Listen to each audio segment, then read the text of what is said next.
ship turning, but I don't know where it is right now. So we'll say, as far as turning the ship goes, you're trying to turn all the way around? Orange arrow. Orange arrow. Okay. Yeah, so I guess we're trying to go where that other warship is. I like it. Yeah, so turning will use oars, not the sails. Okay. So you have 20 speed of movement using the oars. And then we'll say that oars are for turning and sails are for moving. It's a good thing we got a full crew. Turn them oars! Row! How does for every 45 degrees, it's like 10 movement? Yeah, that works. That would be like one turn of turning. So then you guys can turn about 90 degrees and you're facing this way. And you can move 35 feet. We're not going to worry about wind yet. I don't want to sail directly into Galley 1's path, though. I want them to have an appropriate response time to be able to move. And if possible, I'd like to shout at them to communicate that. And I think, considering I'm still a cleric, I could cast Thaumaturgy to raise my voice to 3 times its usual level and shout at Galley 1, veer left! Okay. Port or whatever side left is on a ship. Yeah, starboard is left, port is right. Okay, yeah. So you guys do that. You do your positioning. And are you within range? 120 to 480 feet. You're 185 feet away from the enemy ship, but Galley 1 is in between you and them. So this is what I was saying to Kyle earlier, is I was thinking of incorporating some, like, Pathfinder elements into this. Like, if you're shooting through allies, you might need a higher score. So do we have anybody that's confident enough to be able to shoot over the masts of Galley 1 and hit enemy 1? Yeah, I've maybe crazy for you to just be finding this out, but I've never shot these ballistas before. Whoa, really? You think you can make a wild-ass shot like that? So, confidence is through the roof right now. If you're about to go and do this, I'm not stopping you. I'm just surprised. Okay. Well, it'd first be a hell of a shot, my dude. Yeah, I'd probably have to roll something cray-cray. You can easily make the shot. They have like a 480-foot span, but yeah, you're right. It would just be the way. It will be at disadvantage. That's long range. So within 120 feet is like a regular range. That's how the ranged thing works? Okay. Yeah. For long range, you get a disadvantage. Up to 480, I think. Interpret those numbers. You could instead fire the mangonels, because those have a range of 200 feet.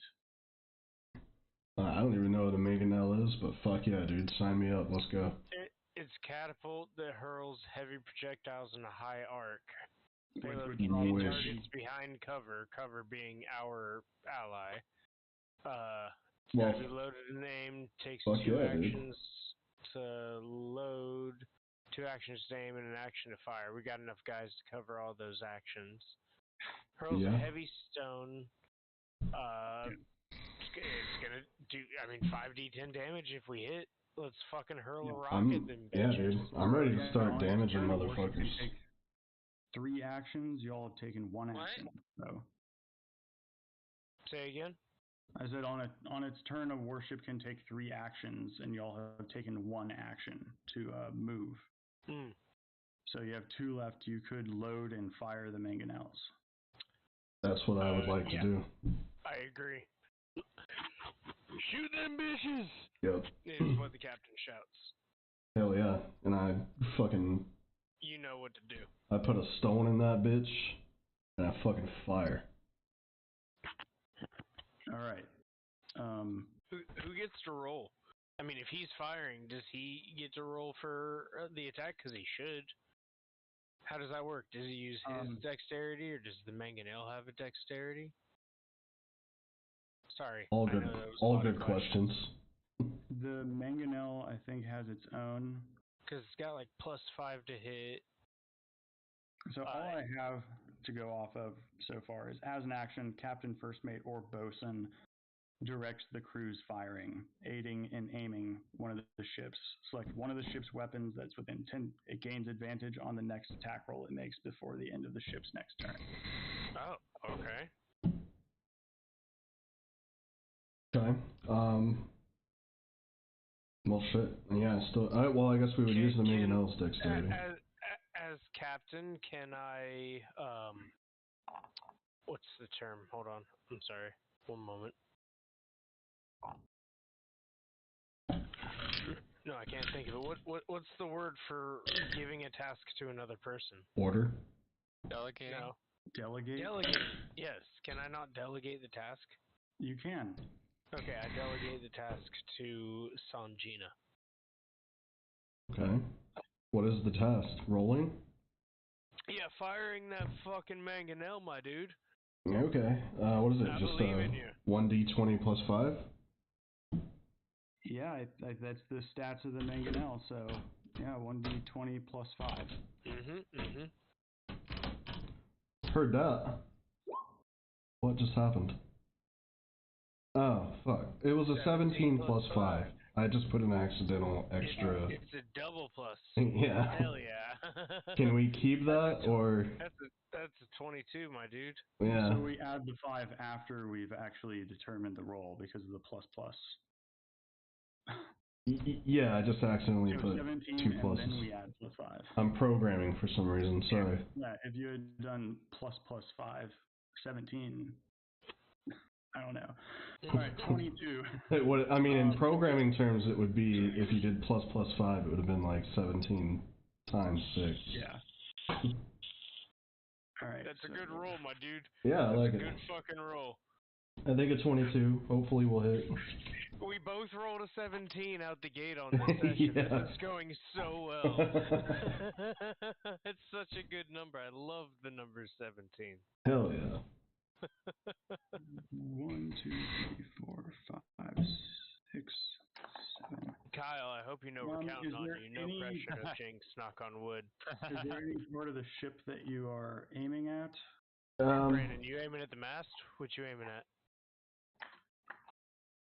Shit. I know nothing about naval combat or where I should be trying to hit. I'm guessing, yeah, the mast is So, a... think about our turn, dude. We used the oars to turn just now, but the mast and the sails are how we actually cut through the water most of the time. You cut those bitches off of a ship, and it's a sitting duck.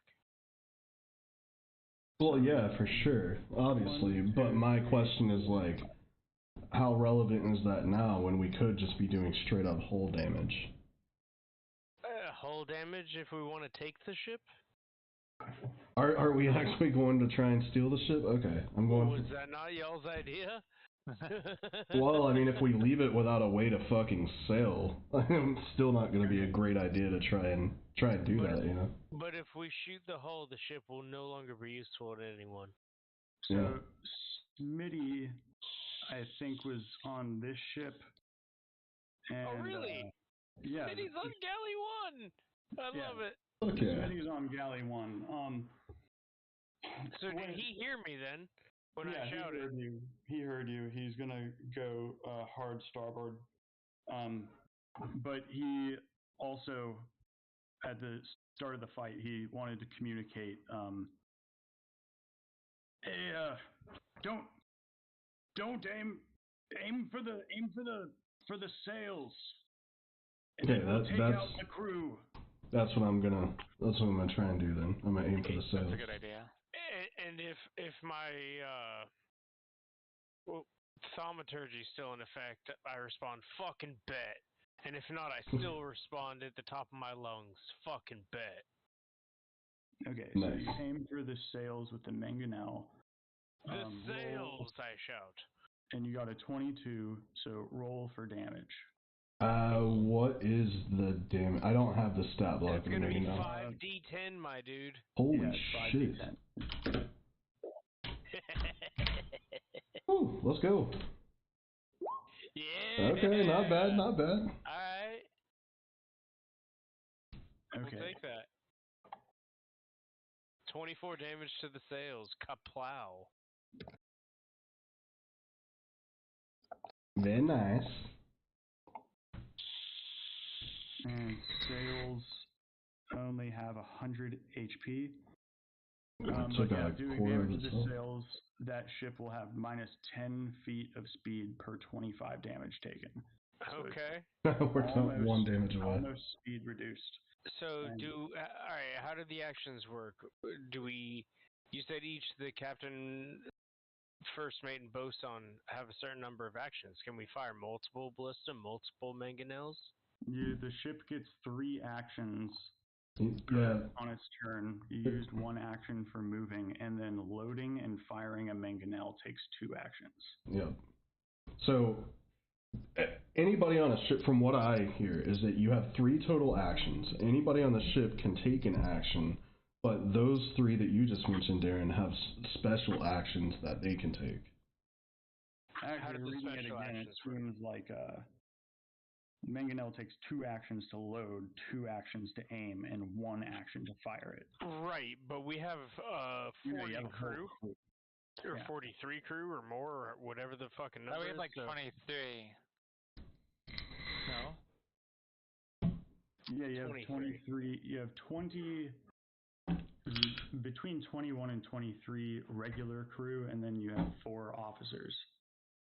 I thought we went to hire a full crew. Like, is full crew not 40 mates?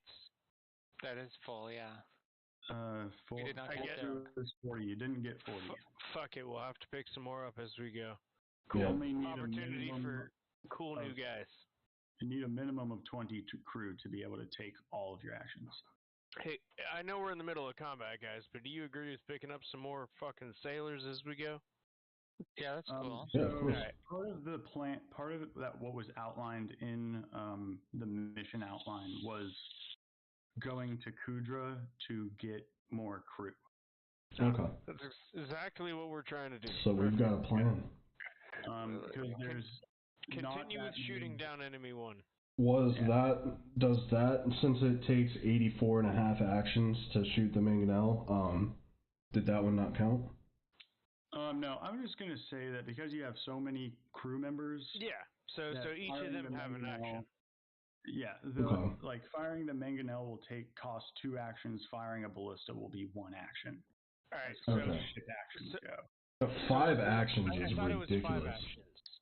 So 5 actions, meaning 5 crew members spend an action. Well, no, because we can't go like It's that, just- or otherwise we would have That's 23 completely different than the actions. rules. I'm trying to Exactly. keep it simple. We, So- I would think we do have 23 actions, meaning we could fire You have multiple 3 mangonels. actions. The ship The warship does. has 3 actions. The ship can fire ballista, fire mangonel, or move, but loading the mangonel doesn't count as a ship action. Okay, so I think what you're trying to say is what Q just relented on anyways, was saying that since we have so much crew, it's not going to take 5 entire actions. Yeah. I see. So we moved for an action, we fired for an action. Could we not fire again then for our third action? We What I'm loaded saying for is an action. mangonel, because Okay. it is such a Perfect. strong weapon, it is different, has larger range.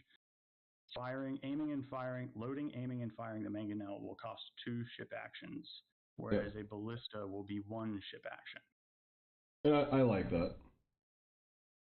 Why? It would be nice to Because have I don't wanna 23 have to actions, keep but track of 23 different actions.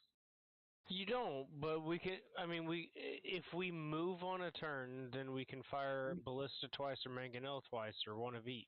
Why? Why do the mangonels get capped? He just said why. Because they're... the mangonels they cost 5 total actions to do, whereas a ballista is just loaded and aimed and firing.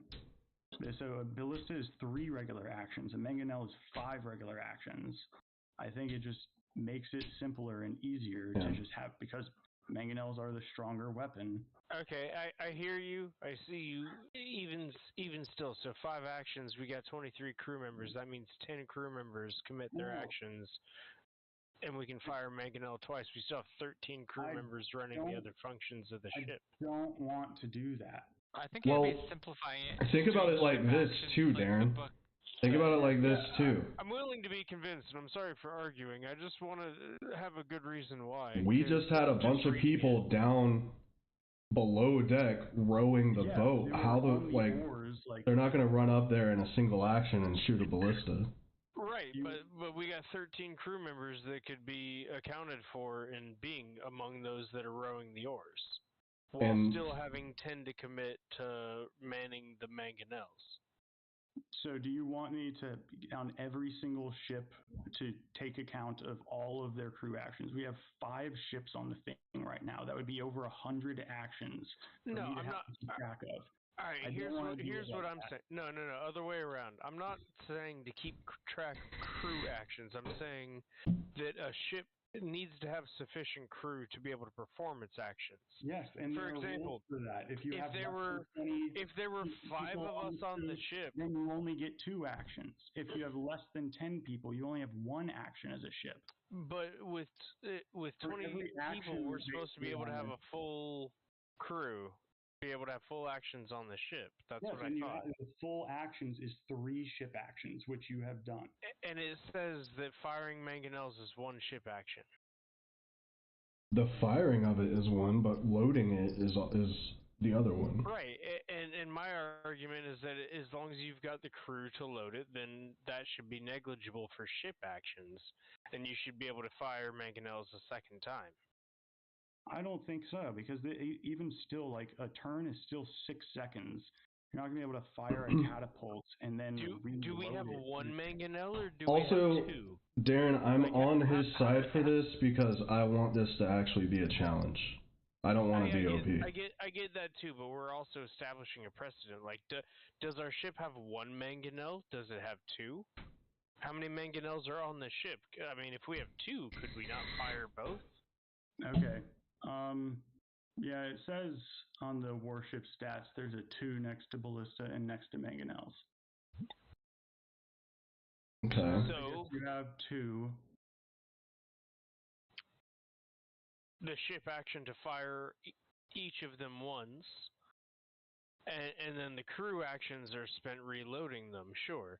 So if a ship doesn't have a big enough crew, then they couldn't man all their guns. But since our ship does, we should be able to fire all of our guns. And so we should be able to fire the mangonel a second time since we have 2 of them. The ship itself has a set amount of action points. Right. And those action points are spent to either 1, move, 2, fire mangonel, or 3, fire ballista. A ship action isn't spent to reload the mangonel or the ballista. I think that a ship action is used for all of it. Just to simplify it, like, in order to fire the mangonel, you have to load it and aim it.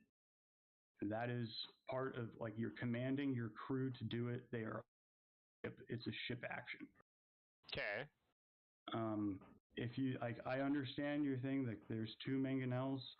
I thought because the mangonel was a much stronger weapon than the bull, it was fair to have it be worth 2 actions. It's 3d10 versus 5d10.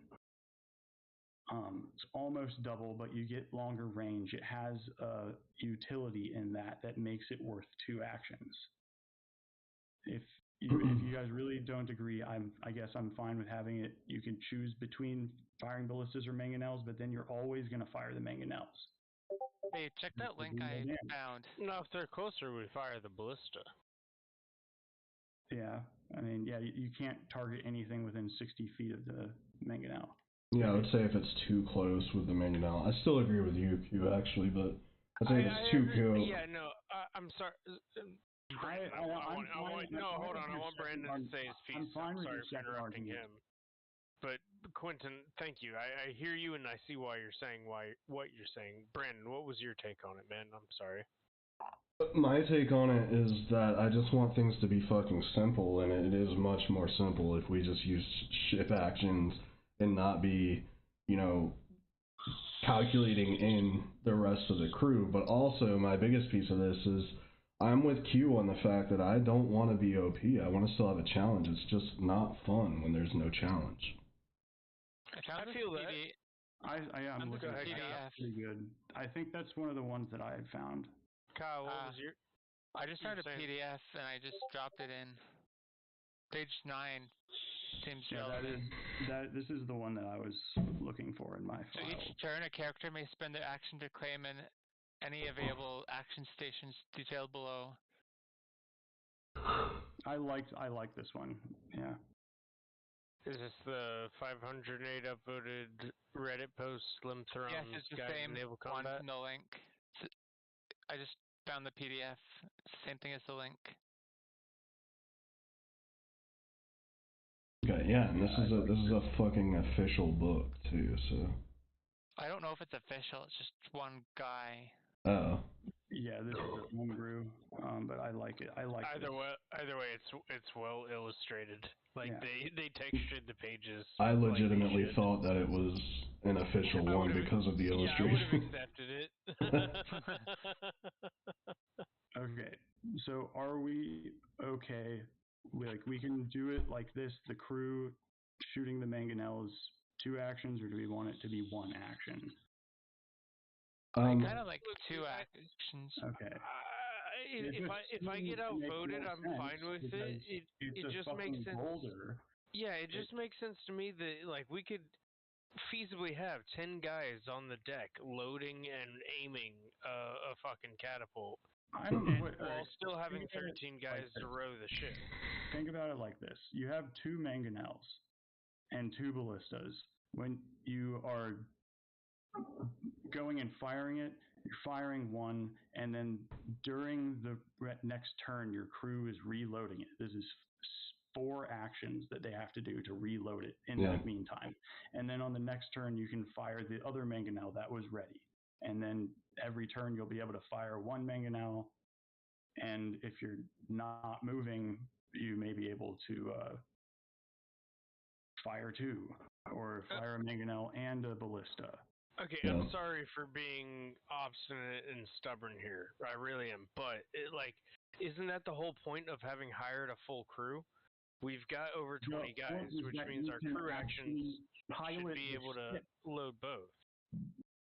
You're piloting the ship and loading guns, and I'm done with this. I'm sorry.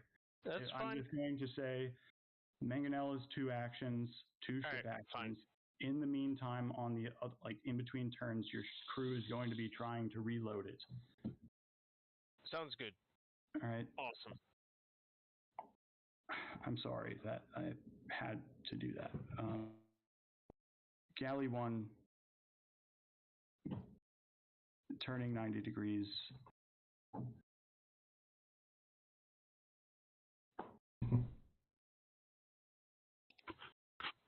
And moving 35 feet. Hell yeah, good job, Smitty. And they're going to, how close are they? 120 feet. They're going to fire their ballistas with 2 actions. Fuck yeah. I suppose Juice Maurice deserves some recognition too. I'm sure he's aboard. I shout, "Go Juice!" as loud as I can. And they miss with the first shot. They're aiming for the sails.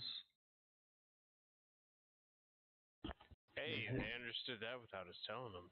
They hit with the second shot. Yeah! Hell yeah. I wonder if a well-placed fireball would burn them. It would probably burn the whole ship, 19. my dude. Yeah. Oh yes, but Are we not still trying to steal that no, shit? we can try to steal it. That's fine. Or even steal crew, possibly. So I'm just mindful of what type of damage we deal. Right. And now it is the enemy ship's turn. They are sailing into the. There's a lot of things to take into account. This is also trying to work out the kinks. I don't feel like this session is setting precedent. This is trying to figure out the precedent. If we still have Right, that's problems, fair. Wholeheartedly agree. we can revisit the issue. I like that. We can try and figure out a better way to do the combat so that everyone's happy. But for now, I just want to. That's fine, dude. Make your rulings as we go. Make it flow. We'll figure out any kinks along the way. If you feel the need to make a ruling like you did a minute ago, I'm totally on board, dude. But bear in mind, if I feel the need like I did, I'm gonna argue the case. Okay. Thank you for letting me do that. I'm sorry, but from what I read, felt my kind of way. I don't mind arguing the case, but one thing that I will say, Darren, is that the argument was long-winded. If you gotta argue, keep it kind of short so we can continue. Hey, and that's why I said if Q wants to just say, hey, I'm making this call, I'll stop, and I'm totally on board with that. And that's all I'm trying to point out. All right. Cool. Yeah, we can revisit after the game. I just wanted to figure out a way to make table combat fun. I've read a lot of stories about people who they couldn't figure out how to make naval combat fun. No, fuck that, dude. I want this to be fucking awesome because I want there to be a lot of it. Yeah. Thus far, I've fucking shot a Mangala, and it's been fun. So. Yeah, that seems pretty dope so far. All right. Bear in mind, we should also, during our ship's turn, be able to cast our spells and whatnot, right? Right. Yeah, that was in the thing that Kyle had said. Yeah. So as the captain, am I spending my actions to use a ship action? As the captain, you need to. Yeah, you're spending your action to order all of the people on the crew to do what they need to do. I see. Okay, I also think that regardless of being a captain, even if I were to like honk a fireball over there, that would most likely also be a ship action.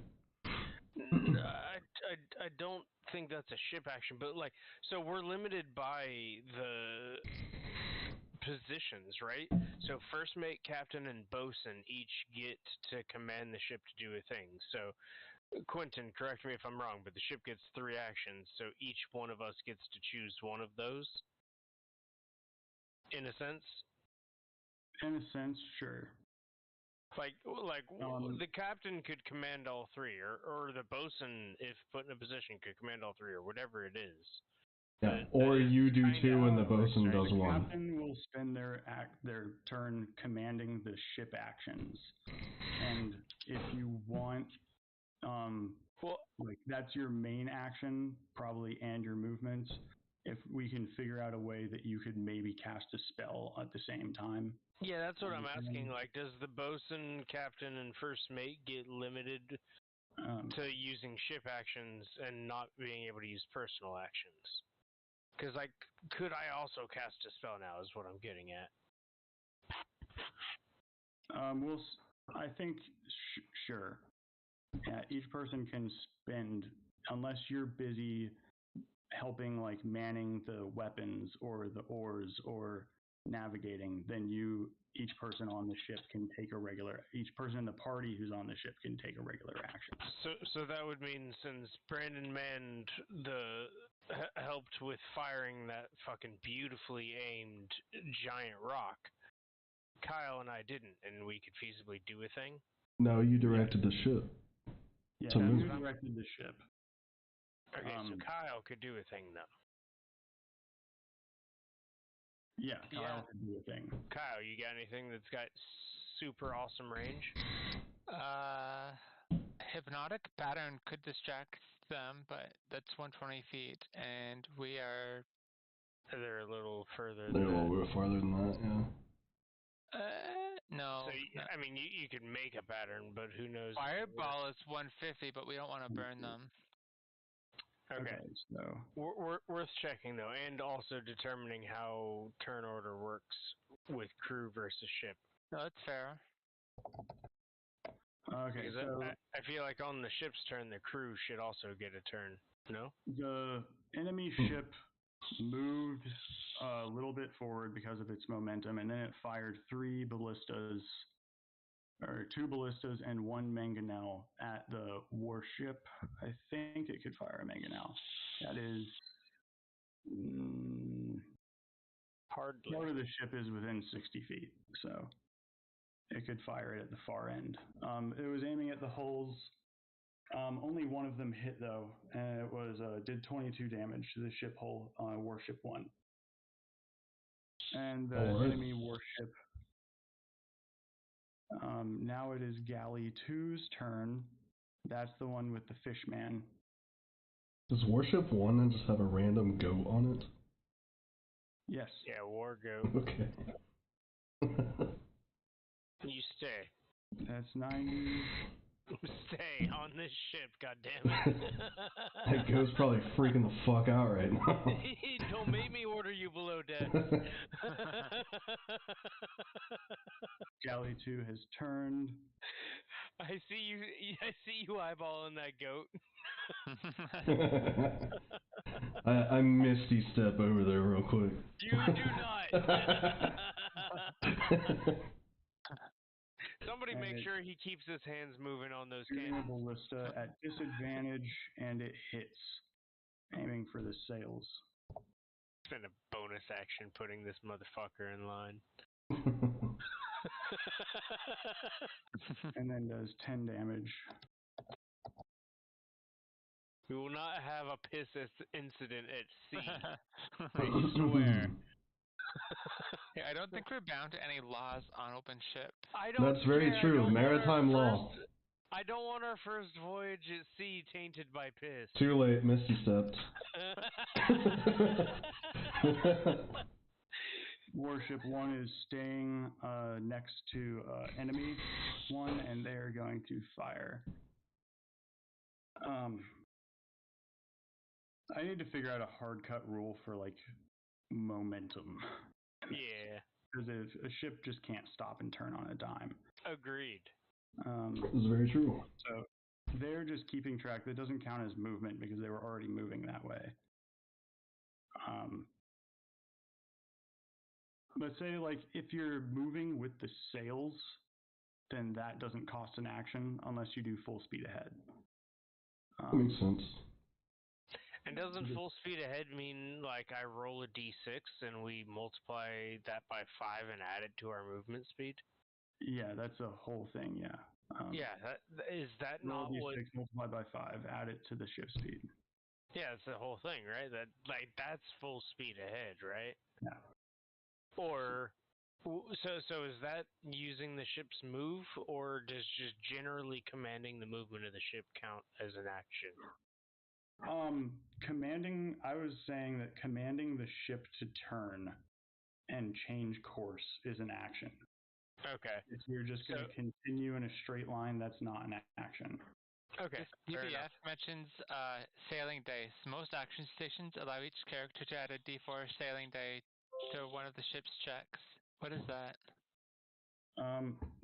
We have just reached the break. I gotta go pick Bree up. Yeah, no problem. Okay. I will be back in a moment, but I'll finish. We'll chat and read in the meantime. Okay, How long so do you think it'll take? Maybe 10 minutes, probably Okay. less. Okay. Alright, see you in a bit. All right. So warship is firing 2 ballistas, 1 mangonel.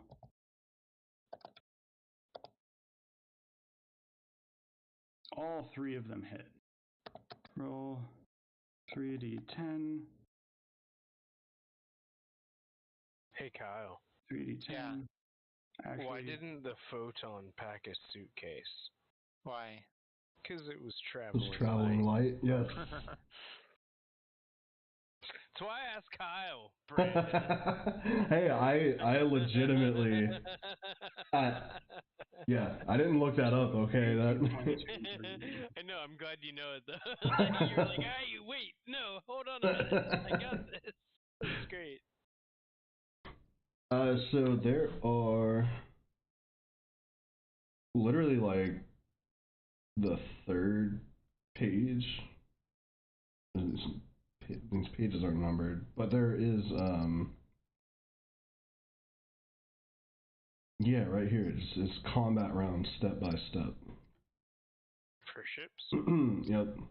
So Okay, the order of so- combat. Like creature combat, ship combat is organized into turns and rounds. Initiative is rolled for each ship, and the creatures on that ship all act in their ship's turn. I will be back, but when the warship just attacked, you see that the sails were just completely ripped apart on the enemy. Hell yeah. Alright. Destroy it. Okay. Fuck yeah. Independent creatures like sea where monsters. Are you reading from? Are you reading from the PDF that Kyle sent us? Yeah. What page are you on? It's not like numbered. What's the It is problem? the bottom right side. Also on the Oh, yeah. 7. Oh, on the left Goodness, side. 7. Bottom. Okay. Yep. Fucking bet. The one with the green and red. Yeah. The Arc of graphic. Fire. All right. We please continue reading, but tell me from which aspect are you? Where are you at? Right now, I'm just on the order of combat. Okay, there we go. Go ahead. Independent creatures like sea monsters or characters that are not on a ship roll their own initiative. Sailing is slow, and weapons take time to reload, but these rules are designed to be fast and fun. For the purposes of rules and action economy, a round of combat represents 6 seconds. That's very normal in the game world. Though Okay, 30 so it's seconds to saying 1 minute. characters do not have their own actions then? Well, let's get to that. Okay. A round of combat represents 6 seconds in the game world. Though 30 seconds to 1 minute is a more thematic representation. On their ship's turn. This is an important piece right here. The initiative is rolled for each ship, and the creatures on that ship all act on their ship's turn. So, Right. when the Isle Piercer's turn comes to pass, then everybody on the Isle Piercer gets a turn. That means our 23 guys, our officers, and us. Let's see, because all it says is they act on that ship's turn. It doesn't really say. Let's look through combat round step by step. Captain phase. Captains choose their ship's actions, and they must roll to push the crew. There's something a little bit up. May roll to push the crew. And they may roll to push the crew. Like the next page up, I think, has something to do. Oh no, it's on the very top of this page. We'll read that next. Oh, yeah. Initiative. We'll get to that. Declare any lookouts. Okay. Lookouts or captains roll initiative. Okay, that's kind of cool. Take turns. Determine who your lookouts are. Yep. Each ship takes a turn in initiative order. On a ship's turn, characters may go in any order they see fit. Each may choose an action station based on the captain's chosen actions, and they may choose a different station each turn. I believe the Arc of Fire, the 4 and the 2, the port, That's starboard, awesome. aft, I believe that those are your action stations. Action station could be anything from... That's true, it could be a ballista. A ballista to just manning the back ass. Fucking crow's nest. Yeah, I got you. Yeah. Oh, okay. The next sentence, they may also choose another action like casting a spell. Okay, perfect. Yep. Okay, so that actually answers your question, Darren. You can't do essentially what we had just literally said. You can't like fire a ballista and then cast a spell. You've got to do one or the other. Hold on. Reread it. Which aspect of it made you come to that conclusion? What do you mean? Okay. Each may choose an action station based on the captain's chosen actions, and they may choose a different station each turn. They may also choose another action, like casting a spell. Uh-huh. Meaning you do one of two. Meaning they do one of two. Not I. That means each individual on the ship. You're on the ship, motherfucker. You're an individual. What are you I'm talking? just saying you get 23 actions. Sure. Okay. So As captain, I would like 52 actions, please. No, I'm not trying to cast a spell and use a captain action at the same time. I'm trying to make sure that if I use a captain action, the rest of my crew can still use a spell. Okay, since this is supposed to be fun and fast, I don't think doing 23 actions Yeah. is fast. I think we leave it to literally the humans playing get an action. Again, I don't think we need to sit there and calculate 23 actions, but the fact that we've hired 23 motherfuckers should come into account for how many actions the ship has at its disposal. That's my argument, man. Other than that, fuck it. I think Let's the go ship kill some type shit. is taking the. No, I mean, I just think we're going back to something that at least has already been ruled on for this game. So. That was, yeah. Yeah. So we'll just keep it as we decided to do it. So on the ship's action, everybody on the ship gets an action. And but I also think that they this do something that's in line with the captain's actions, or they can take their own, which could include casting a spell. I also think that this book was especially like with the combat round step by step. I think this is specifically for the humans that are playing. No. Go ahead. You just kept going, and I wanted to explain something. Well, because you were interrupting, and I hadn't finished what I was saying. Finish, please. I'll be brief. It's fine. It's that.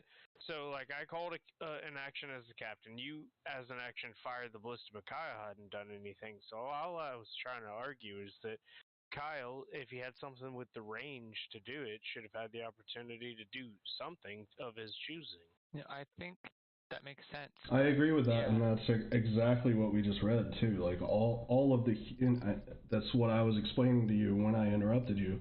This is for the humans, not the NPCs aboard.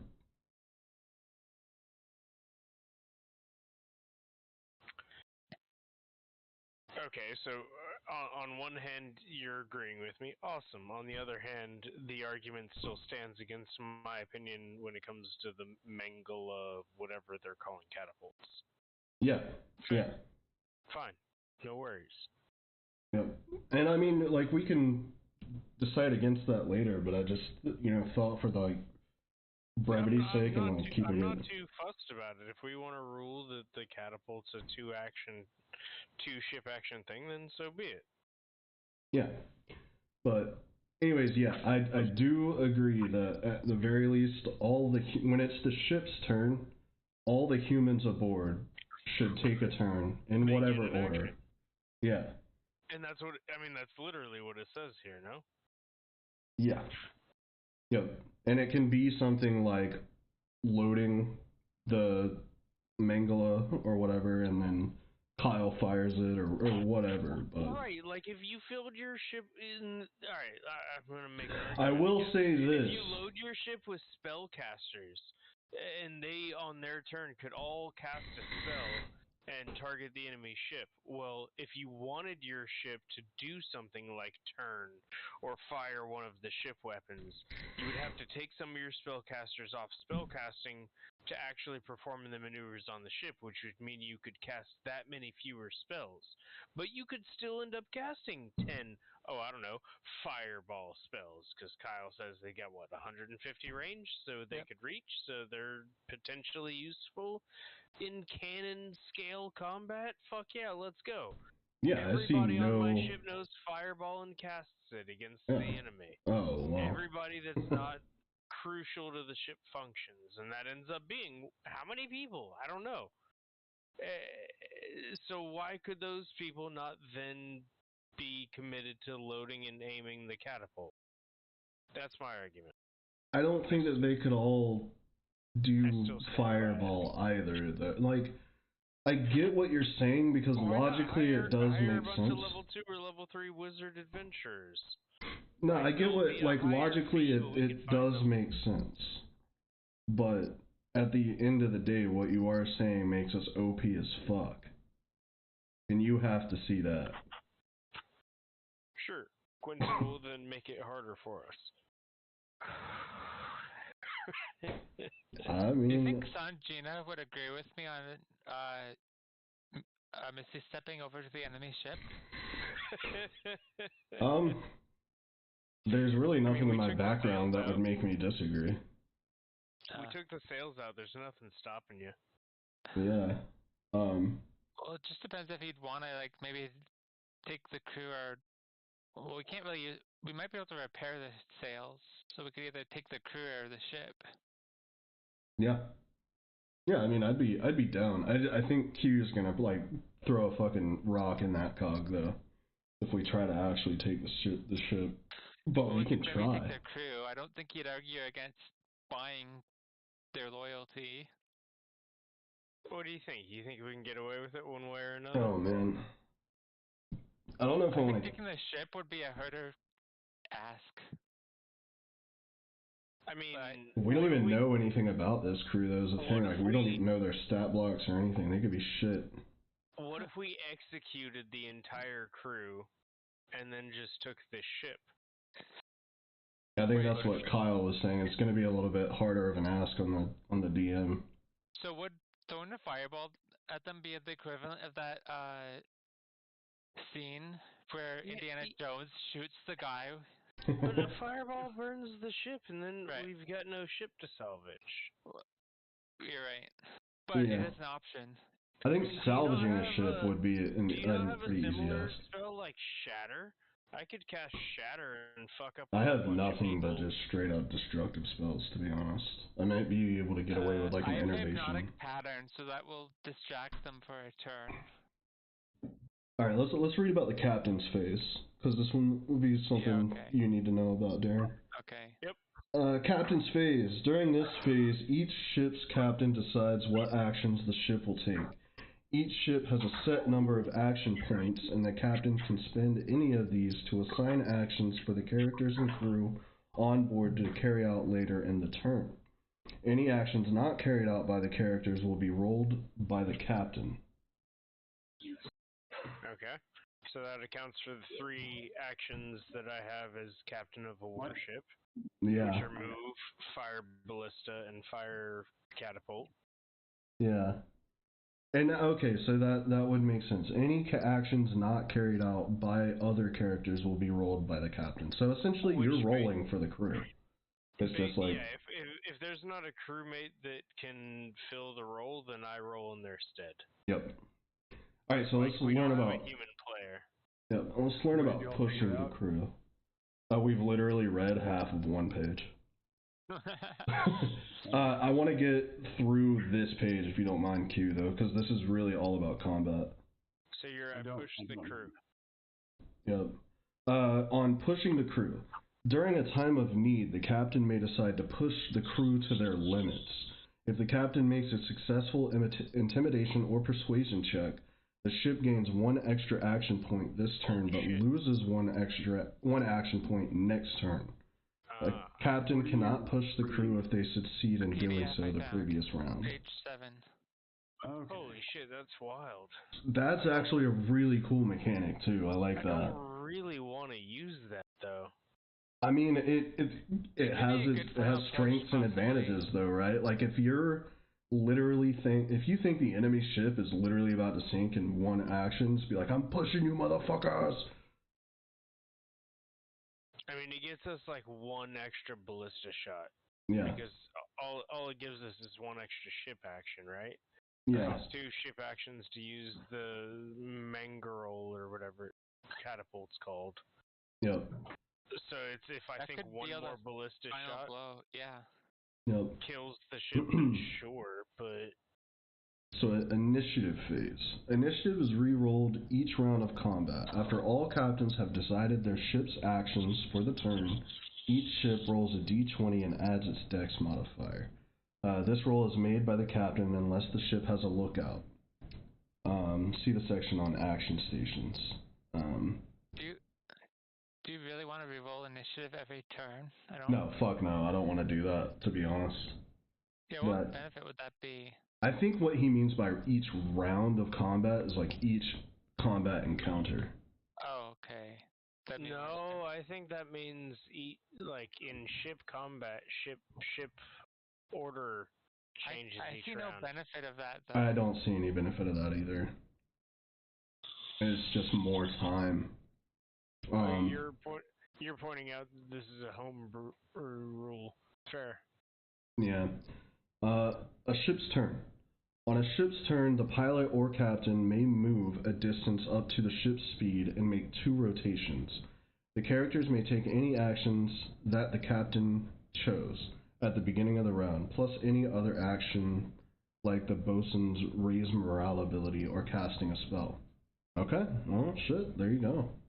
Mm-hmm. You can take a captain action that you chose and then cast a spell. Okay, cool. Yep. Now, I mean, this is homebrew, so we can homebrew ourselves a little bit, but this is from this guidebook. Oh yeah, that's saying that a captain action isn't the captain's action. Right. No, well, the captain action is just you ordering us to do something. It's you shouting. And then we get to do that action for free when it comes to us, and then we get to choose something like casting a spell. It says plus any other actions. Right, that's what I just said. What you tell us, we get to do for free, plus I don't know if it's a free action. I think it's one of the 3 actions, right? What I'm saying is, captain, I could also cast a spell. Yeah, we just read that. Yeah. Yeah. Yep. Yeah. Okay, so Fuck yeah. cool. After the characters are gone, the captain rolls for any action the characters didn't take. These actions may be taken before, after, or at any point along the ship's movement. Characters may also ready actions, i.e. wait for a target to be in range.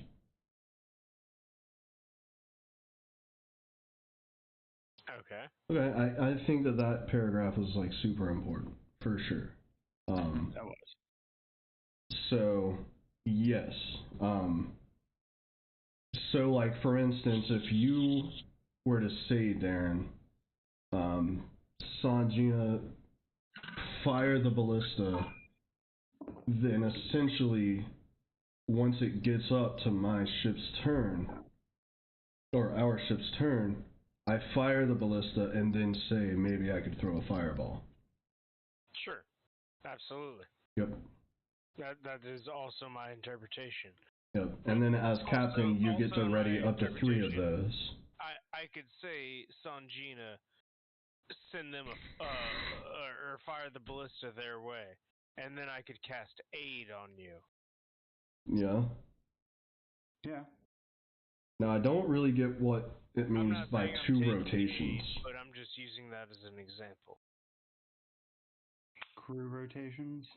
Yeah, I'm guessing it means 2 rotations, as in you get a rotation of what the captain said to do, and then the next rotation is us, like maybe doing spells or some other action.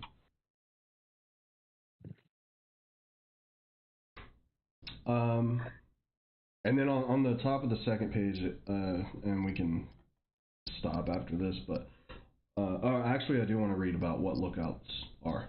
But on the top of the next page has a description of the... Before initiative is rolled each round, any character may spend their action to become the lookout. The lookout rolls initiative for the ship, or they may add or subtract their sailing die from the result. In addition, any ship with the lookout has +1 armor class. And we still don't really understand the sailing die. I don't know what a sailing dice. Most action stations allow each character to add a D4 sailing die to one of the ship's checks. Okay. So I would assume like a fucking attack check on a ballista. Or a lookout check.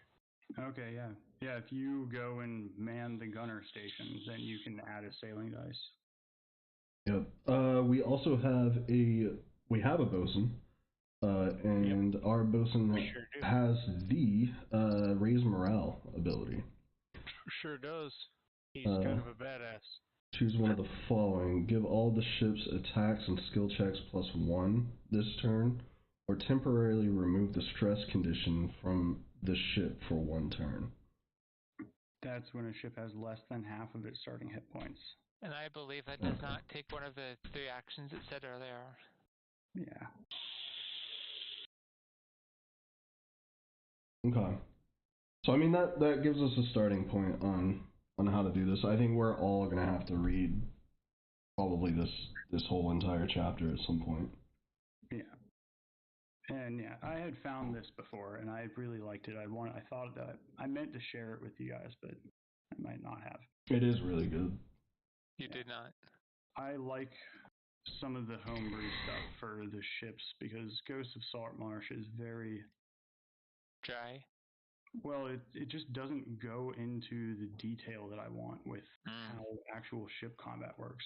So you can add the sailing die even after subtracting the shitty dex modifier from the ship's dex when maneuvering the ship. I have to go flip laundry really quick. It'll take like a second. Alright. See you in a minute.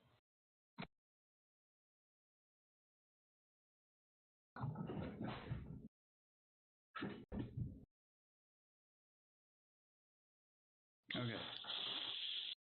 Being the captain takes a character's action.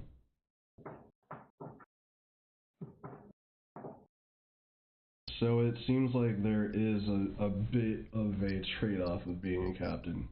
You get to choose the actions for the rest. It's right there under captain, under action stations. Captains that choose the attack action only need to decide how many points to allocate when choosing the action. The weapons used and their targets may be chosen on the ship's turn.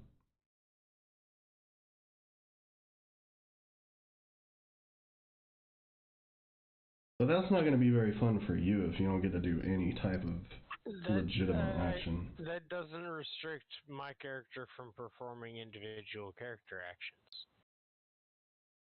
Okay. Nothing in the way that that's worded restricts me from being able to cast a spell on the side. Yeah, basically you're just running around yelling orders at people, and you can still do your spell if you want. What does that sentence mean then? Being the captain takes a character's action. Where do you see that? It's under the bold. Chooses actions for each of the ship's action points. The first sentence under that bold text. Oh. I don't agree with it though, because that's not going to be fun for you if it takes all your fucking actions and you're just ordering people around. Yeah, I was operating under the assumption that that sentence right there didn't exist. I didn't see it until just now. I would say that we homebrew this differently. You order people around and you can still fucking cast a spell or something. Yeah, can we homebrew that 1, 2, 3, 4, 5, 6, 7 sentence word out of this document? Redact it. Yeah. That's what I would say. It just doesn't feel like it's going to be fun for you. We've taken 7 letters of this document and crossed them out. They don't exist anymore. What? 7 words, but yeah. It's just 7 words. Under the captain action station, there's one sentence that says, being the captain takes a character's action, which means literally our captain only gets to order people around and never gets to cast any cool spells or anything. Okay, we all agree the captain gets to do stuff? Yeah. Okay. No, I think the captain should not do stuff. No! I think it should just be absolutely unfun for you the whole time, dude. Okay, but I want more ships then. I mean, alright.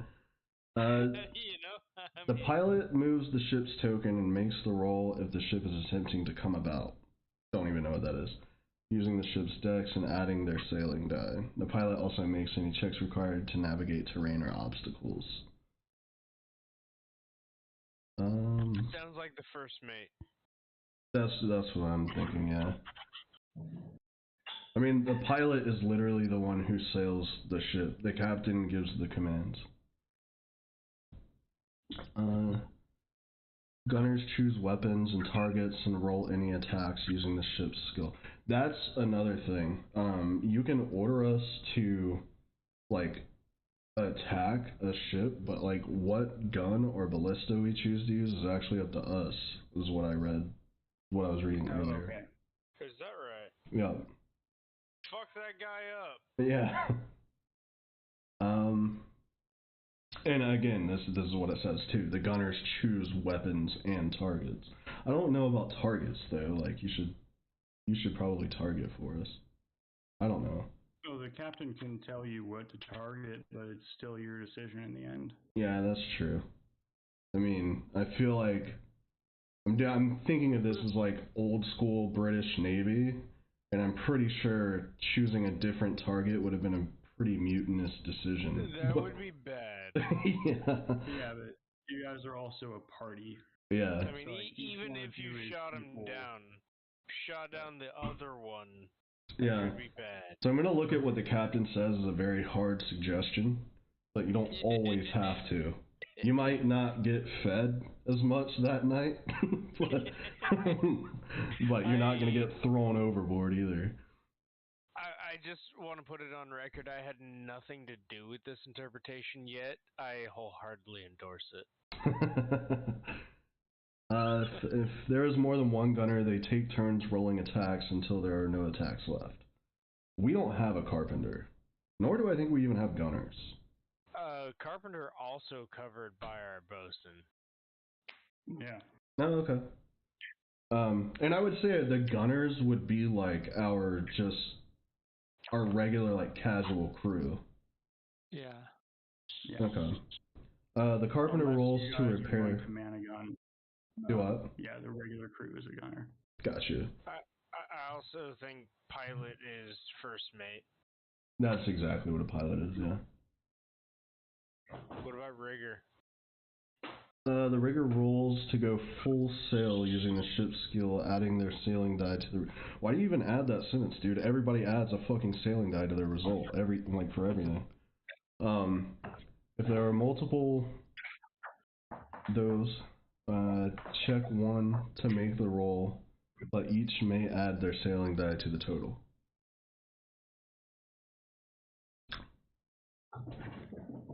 For this document. Oh, so you could just have a whole bunch of riggers on your crew, so to speak.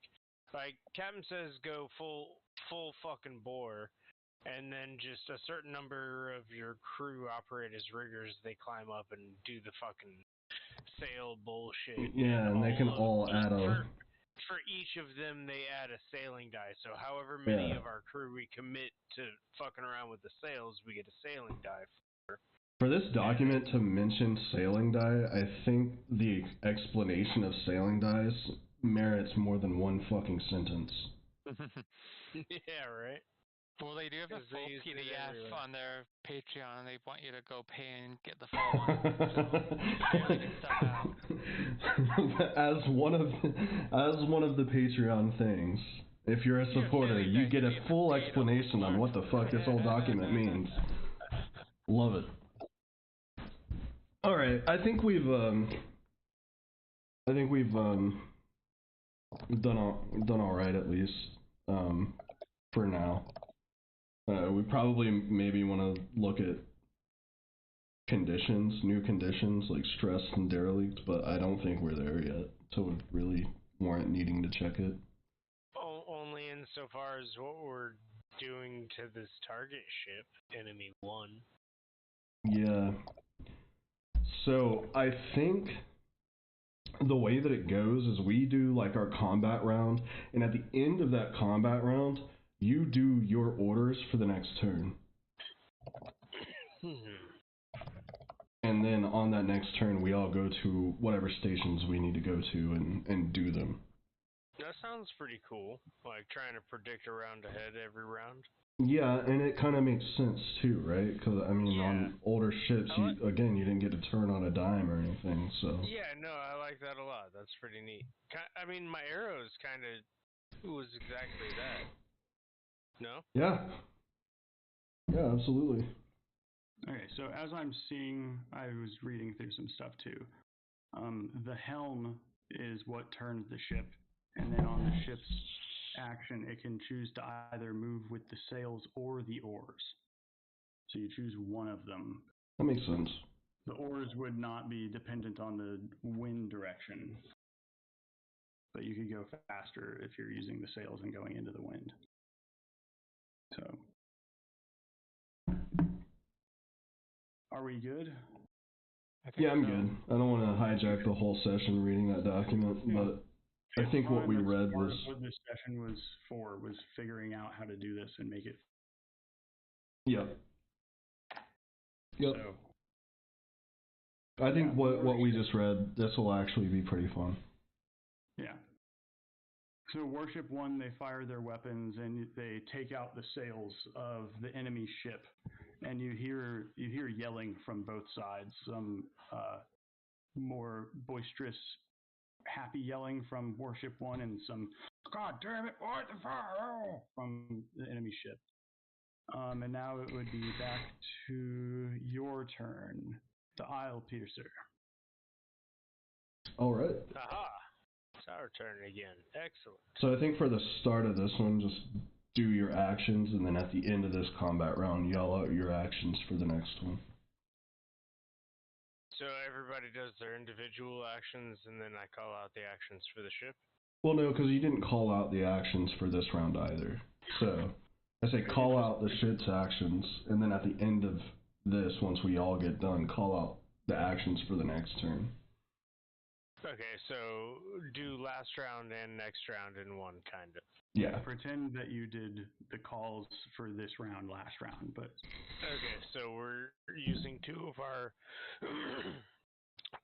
ship actions to launch the mangonel again. Fire at the enemy one. Okay, that's 2.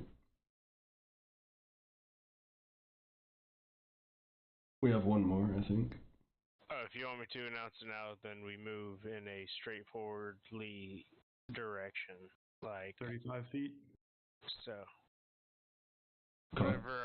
Whatever our action economy is for the turn.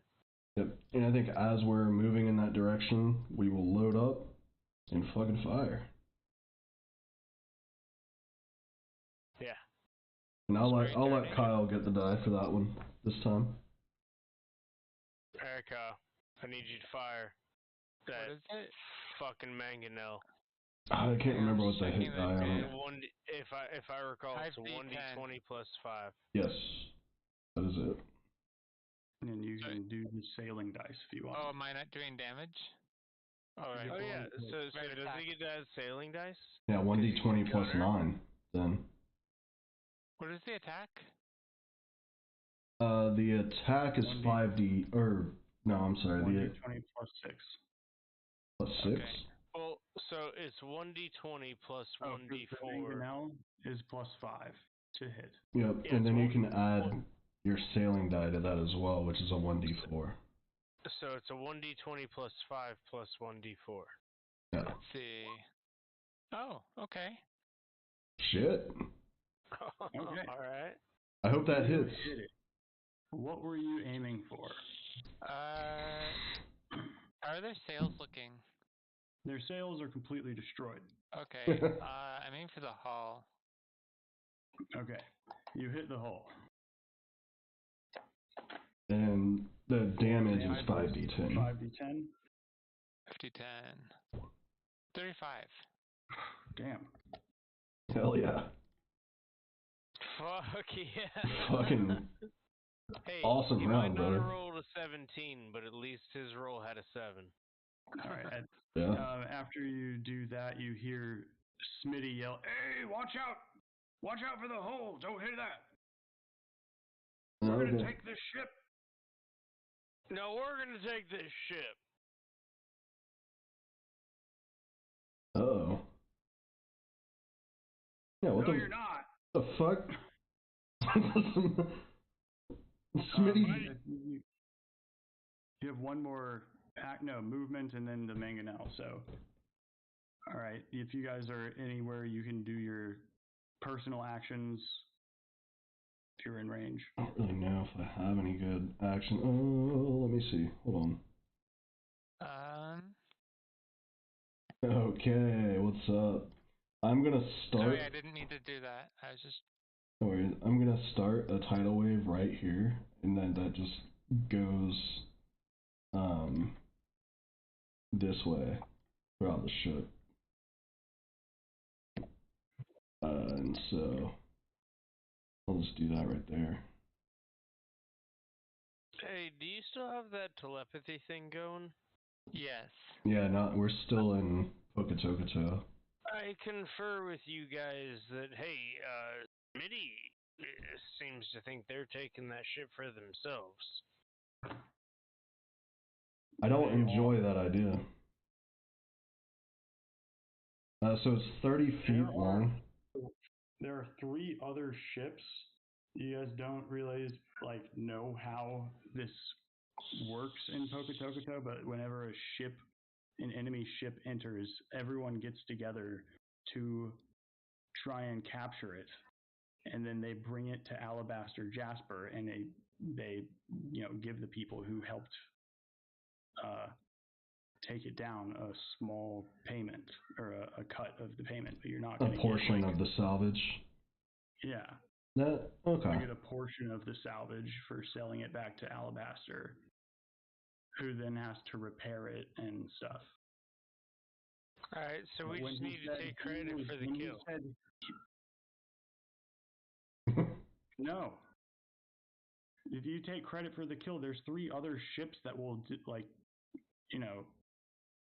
3 other ships worth of people who are going to be very upset with us. What? Argue against that we were essential? They were not the ones who killed the ship. All 4 of us did. They're trying to take credit for something that they didn't actually, they're trying to overplay their spot in the actual fight. It kind of makes sense. Fair is fair. I mean, I jokingly brought up stealing the ship. Anyways, I didn't expect us to actually get this ship. Brandon, are you actually doing a tidal wave? I'm gonna do a tidal wave on the deck of the ship, not to damage the ship, but to get these 2 people. Try and knock them down and do some 48 damage to them.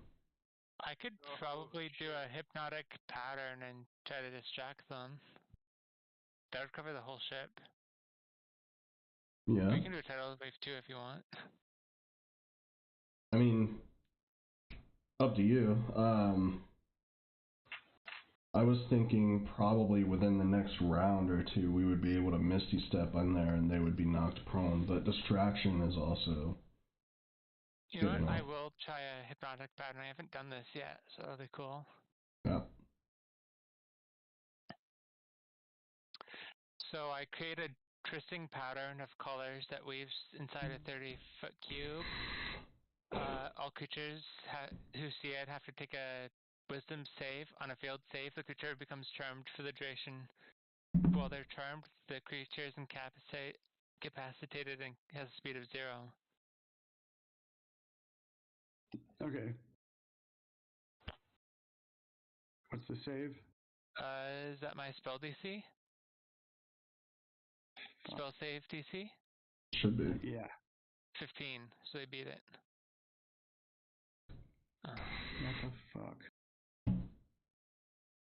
Why can I not look at the fucking soldier's character sheet?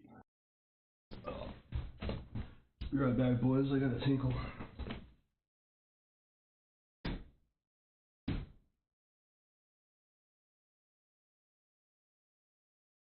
Alright. Soldier.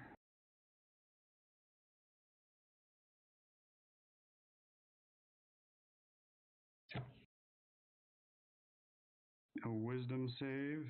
Yep.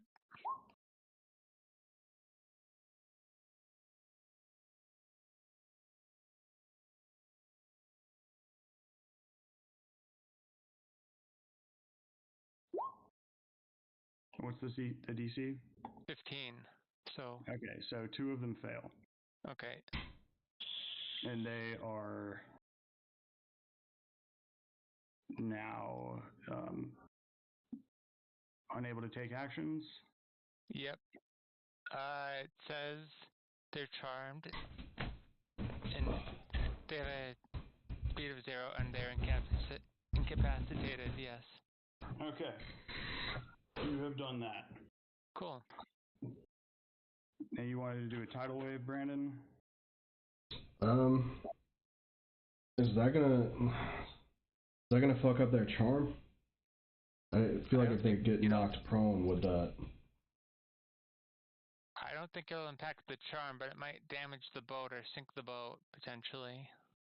Yeah, I'd rather not take. Go ahead. For damaging, there's a damage threshold of 20 for damaging the hull. Like if water goes on top, it's gonna sink it, even if the water disappears, because the ocean water will get on top. I can still cast a spell too, yeah? Yeah. Yep. Yeah, I mean, it's within 30 feet of it, and then the water vanishes. Okay, so the spell ends if they take damage, or if they use an action, if someone uses an action to shake them out. Okay, then no. I'd rather just not use the tidal wave. Okay. Well, I would, and I'm actually, hold on, let me look at the, because I can do something else. You guys are gonna fucking love this. Okay. I gotta look at it first and see. No, it's only 60 feet. What about this one? 30 feet. I hate it all. Okay. There's nothing I can do. Okay. I was gonna take the one that fucking, the one that saved and try to hold person on him. Yeah, well, this will probably impact their ability to man their ship for a turn at least. Should, yeah. Okay, so Galley 1 has used all of their ship actions in order to move to this area. Hold on, I thought you said I could still cast a spell. Yeah, you can still cast a spell. What are you casting? I'm gonna drop Insect Plague on top of their ship. What does that do? I can't click it. So, alright, I'll click.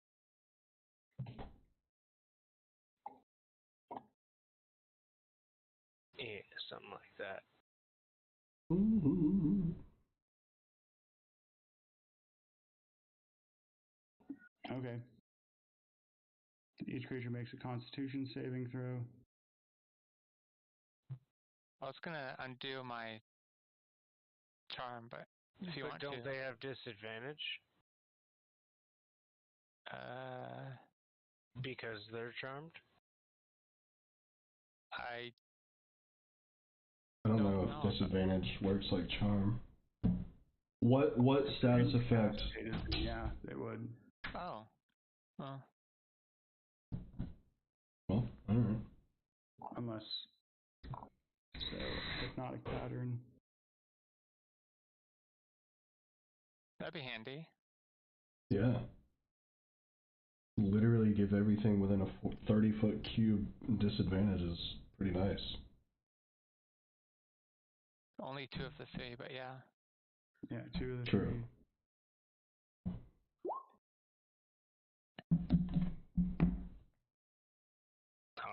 Alright. Last one. 40-10 isn't too shabby either. They All of them. Huh. Roll your damage.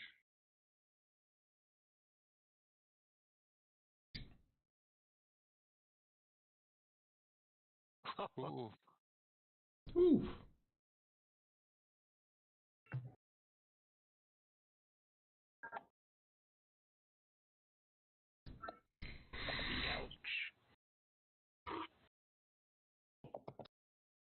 Okay, so the soldier, the one who's in the center, he is dead.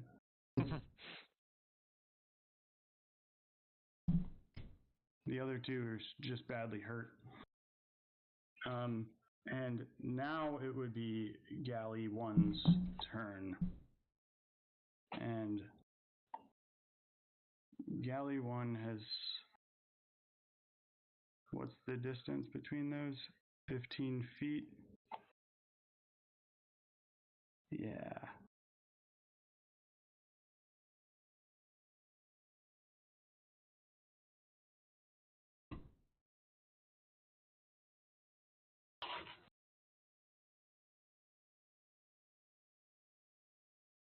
Darren, call out your actions. Oh, yes. We're going to sail forward. Here, I'll grab the drawing tool. We're going to call out to Warship 1 to continue straight as we do not quite so jaggedly sail forward and past and around them while we grab red. We send volleys You at enemy 1. you're not going near them. You're going around the warship. We gotta coordinate this shit. There's momentum and whatnot involved. Like, we can't account for the warship and us to be able to turn Okay. enough. It's better that we both turn left Okay. than we both turn right. Alright, so as you see Galley 1 rush, like go full speed ahead and rush up to the enemy ship, and then you see what looks like a gladiator jump 15 feet and land on the enemy ship. Wow. Yeah. You got a 23 on an athletics check. So he What a made it. baller. Jesus. Wow.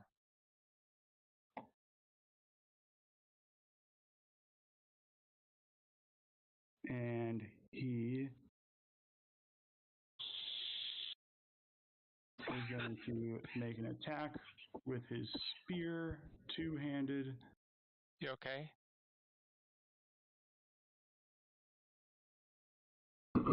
Did Darren die? You're alive? Dead. Alright. And yeah, he fucking jacks this guy up. This guy is fucking stabbed into pieces.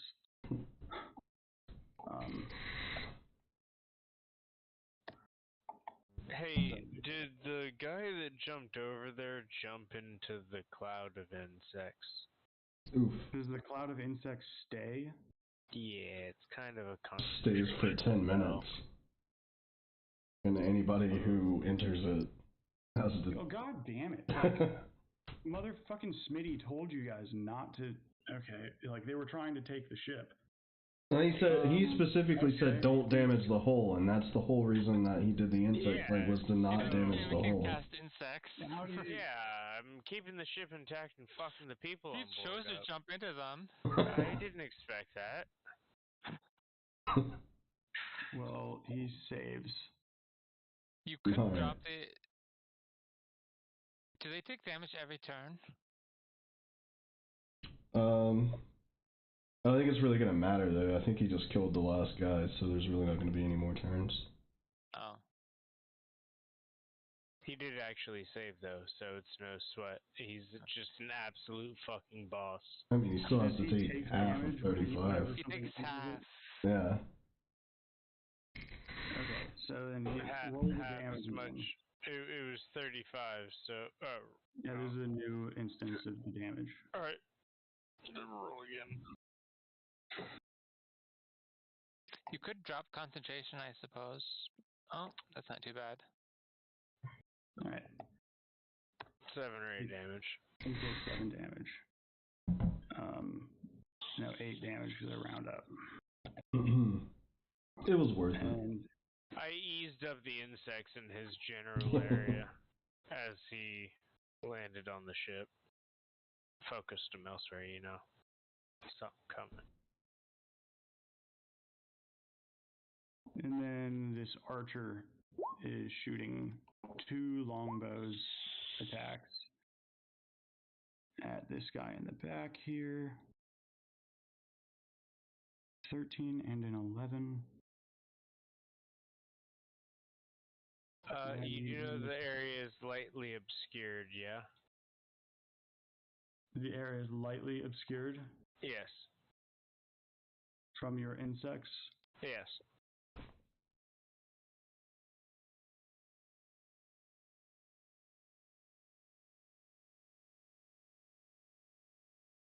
Okay. Yeah, it does say that. What does that mean? I would say Well, lightly obscured. I don't think a trained archer would have disadvantage on that. Yeah, I think he's fine. It might be harder if he was doing a long range shot, But for the gladiator that's on there, he has difficult terrain. yeah. So both of the shots would have missed anyways, even if there was advantage. And that is the end of Galley 1's actions. And then it is the enemy's turns. And there's only one living, like, there's crew and stuff, but the crew is not, like, trained for combat like the officers are. So only the officers are really taking place in this. Gotcha. So this guy, so this is difficult terrain, so then he has half movement. He can move 30 feet. Which 1, 2, 3, 4, 5. Actually, yeah, he only gets here because of the difficulty moving. Is there anyone alive on their ship? Yeah. There's one more person alive, and then there's also the crew, but they, basically anyone who was on the deck would have been killed by the fucking plague of insects. So there's only the oarmen left. The insect plague goes around corners. Well, that and okay, so you want all of the crew to be dead? That's fine. He's in the insect plague, and if you end your turn in it, you do have to make that save again. Guess they're not trying us. All right, so he hits. He is aiming at this guy over here. He hits with his heavy crossbow.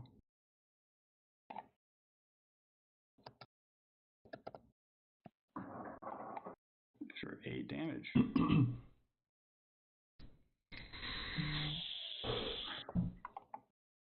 And then he also orders the crew to rather, like, the crews are basically commoners, so they have 4 health and 10 on them. They all would have been killed if you're really wanting to do the plague, the swarm. Well, I think he has to commit to it now. I'm thinking that is a bullshit way to go about this. So, like, I mean, it's one thing for them to go around corners, but the stairs and like. But wouldn't the commoners? But the deck is in, like, the inside of the ship is enclosed. Yeah, that's what I was gonna say. Isn't there like a door or a hatch that would protect them, regardless of corners? Yeah. So the crew that is inside, like on the oars, is still there. Sure. He orders the ship to the oarmen to go forward. 1, 2, 3. They're 20 feet. And then whatever is left of the crew on down below, he orders them to fire ballista. The crew has been killed, so they only have 2 actions. You forgot to group them before you moved up. Yeah. I have a question. Do the flies stay with the train, or do the flies stay with the water? Like, the flies would still be here probably, or would they go with the train? I feel like since they probably stay in the area. Yeah. I don't know. They stay right there. Yeah. Centered on a point you choose within range. Yeah, I already located it using a couple signals, so 20 foot from right there. Oop, right there. So they fire 1 ballista shot on Galley 1, and they hit. Aiming for the hole, doing 16 damage. Oof.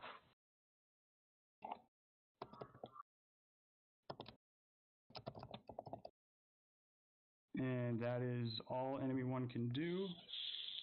Then it is Galley 2's turn. And galley 2 is going to make a 90-degree turn. And then move their speed forward.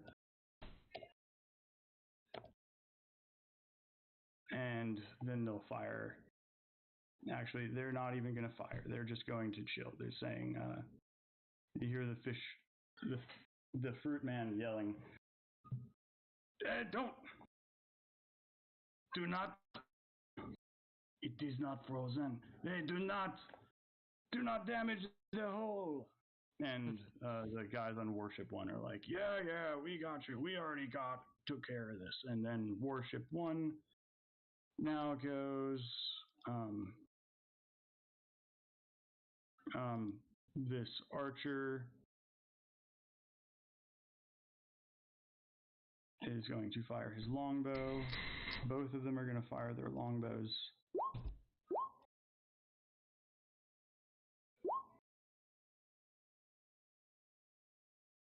And 2 of them hit on this remaining soldier guy. Oh, I forgot to group the guys on the ship before I moved them. Yep. But anyways, yeah, he gets hit twice, so he's probably going to die. He's at low health. So 1d8 plus 4.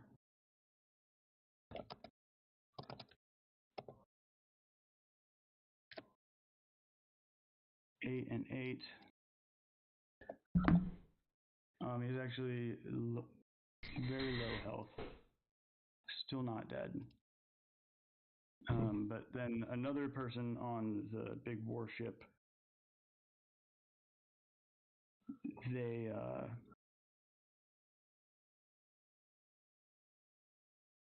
shoot a firebolt and miss. A fireball? Firebolt. Firebolt. Oh. They missed. And yeah, well, shit. I guess since these guys ended their turn in the swarm, he should have rolled a Constitution save. He would be dead now. He only has 1 health. So sounds unfortunate. Retcons that he gets killed as this guy shoots the arrow after he took some damage from the plague of, or the swarms. It's pretty lame. How do you want to do this? The flies just go into his nose and mouth. Yeah. Oh, no, wait, hold on. You want me to flavor that for you? Please. Okay, sure. So the flies had already found every vestige of skin that he had exposed and gnawed away to the point that they were creeping up and under his clothes in a visibly squirming and unnerving type of sense as his clothes started to ripple from the fact that his skin was sloughing off as insects picked away at his flesh and bones. Beautiful.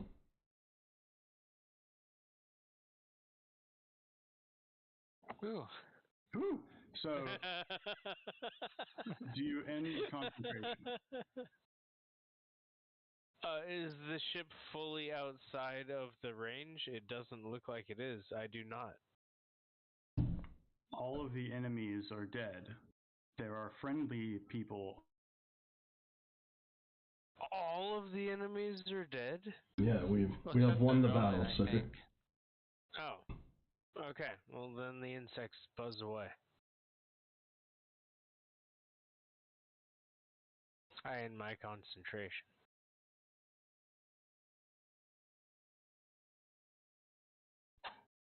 A surprise guy comes out from below deck. Welcome. Guess you're the new gladiator.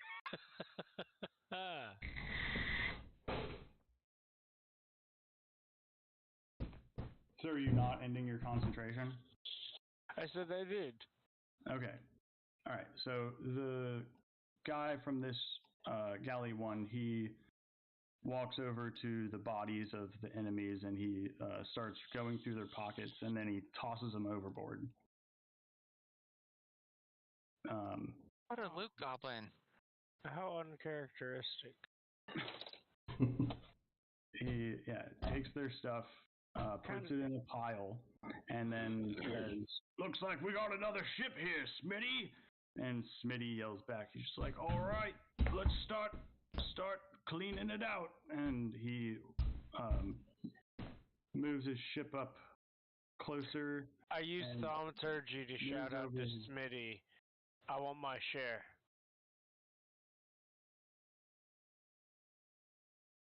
And he moves his ship over and puts the boardings thing up, and then goes down into the center of the deck and starts taking out the remaining living crew members in shackles. He is tied, well, not shackles, but he has tied their hands together and is moving them to his ship now. Smitty hears you, and he's just like, yeah, y'all get a cut.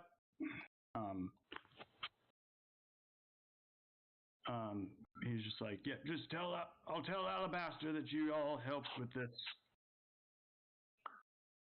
What's that do for us? Beautiful. Alabaster's the one that divvies out the money from, Alabaster is the one who pays people for bringing in ships. Yeah. I think Alabaster's going to do the work of salvaging the ship and then divvy out the money to those who helped with the battle. And then it goes toward our loan? Yeah. Yeah, I'd put it towards the loan, honestly.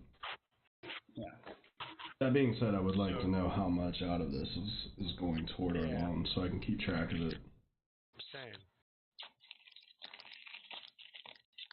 Okay, well, that's not something that Alabaster can know off the top of his head until he started No. examining it. You don't have to say it right now. I'm just saying for future reference, once you do figure it out, I'd like to know. Have them send us a letter or a message or something. Yeah, you guys have a sending stone. You can talk with Lucius anytime. Cool. We continued in a course that doesn't have us crash. Okay. Y'all do so. Smitty yells out to y'all, and he's just like, y'all, if it looks like the portal's clear now, y'all can go ahead if you like. Way ahead of you, Smitty. You take care now. All right. As we sail on toward the portal.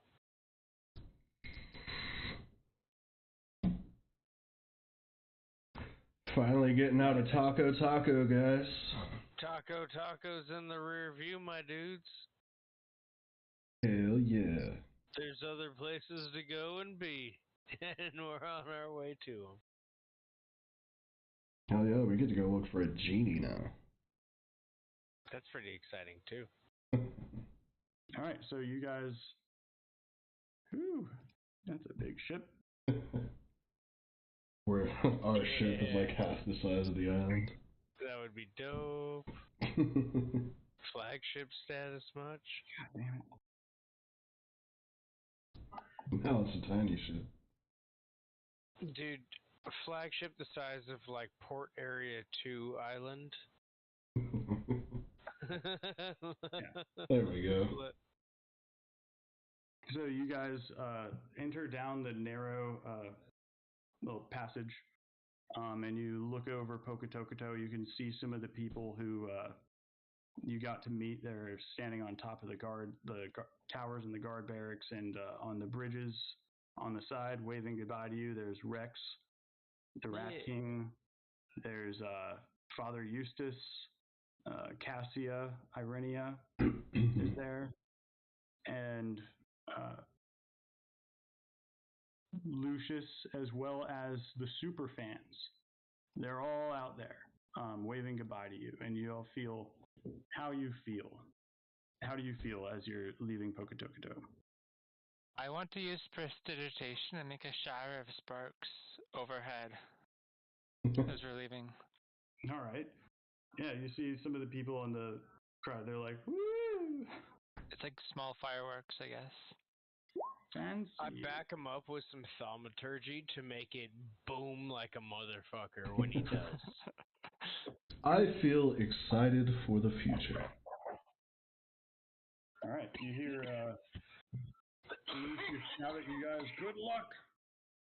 Good luck, y'all. All right. Awesome. Yeah, good luck, y'all. Hope y'all I raise stay one safe. hand and wave as we pass. Okay. As you approach the portal, you can see that it's glowing, intensifies, and you all start feeling a little tingling sensation over your bodies. And I you take out look my down. pickle jar and I hold it up like a priceless artifact. As we do so. Each of you notice if your tattoos are visible, that your tattoos themselves start glowing, as well as something you didn't notice before, but a rune carved in the hull of the ship also starts glowing. That seems to be similar to your tattoo. Where is it carved? On the deck. Okay. Mine is on my neck, I believe, so I don't see it at all. Mine's on my chest. Elbow.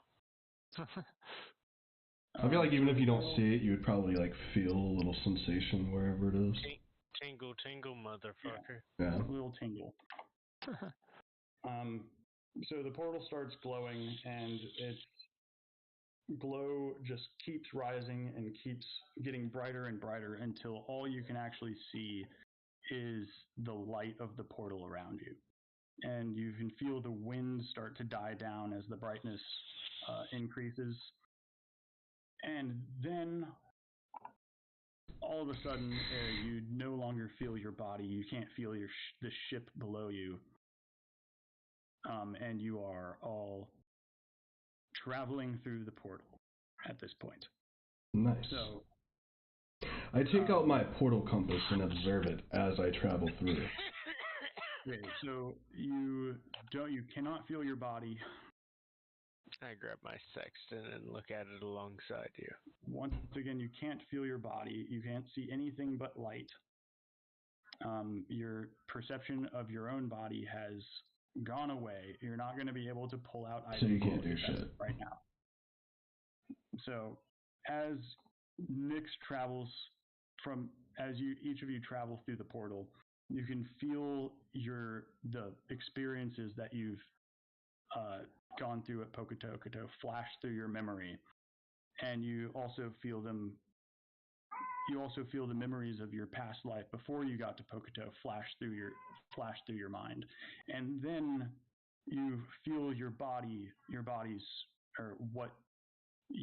corporeal form of your body starts to feel drastically weak as the strength that you got from entering Pocatocato is leaving your body.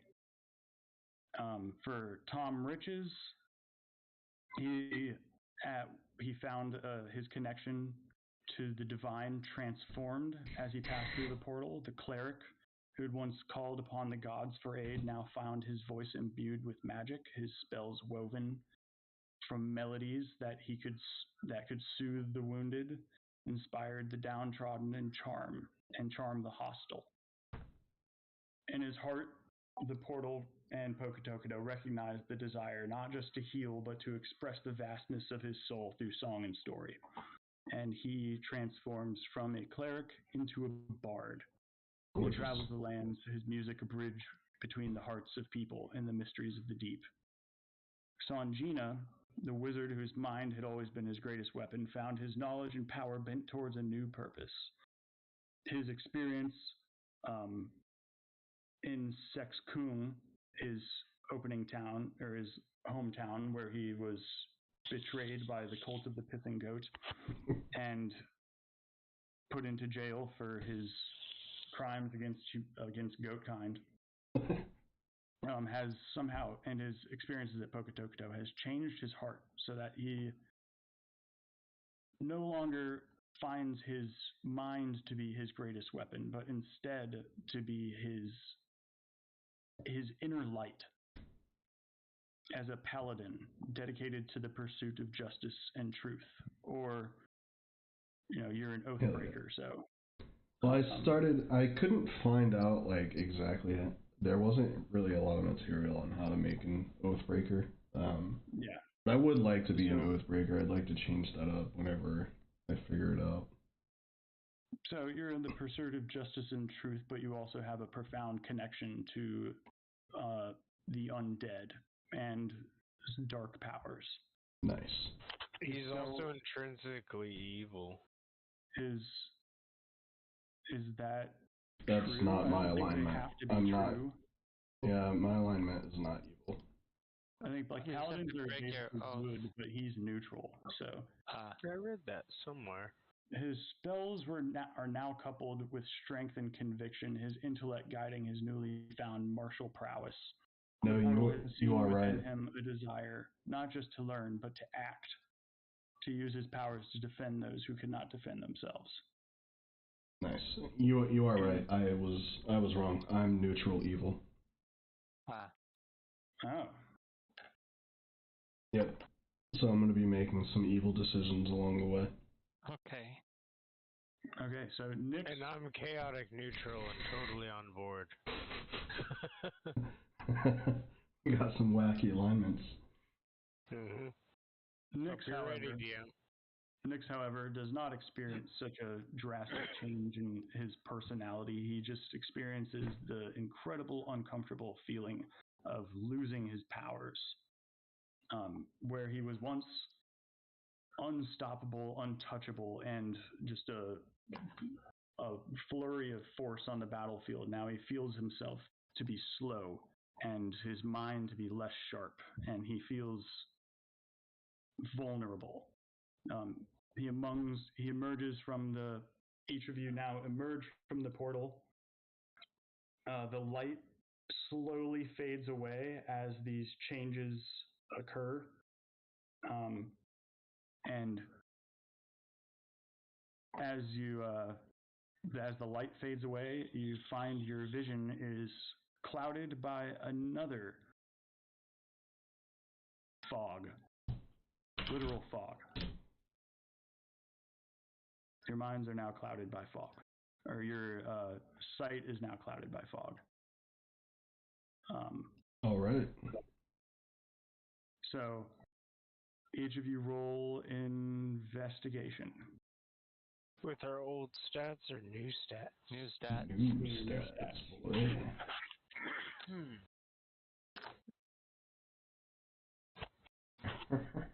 Oh. Investigation. Investigation is a what check? Oh, it's an investigation check. It uses your intelligence, but it's on your. You can just click your. You can click a button on your character sheet under skills. Yeah, I don't have my new sheet in yet. Okay. You said. Oh, then it uses intelligence.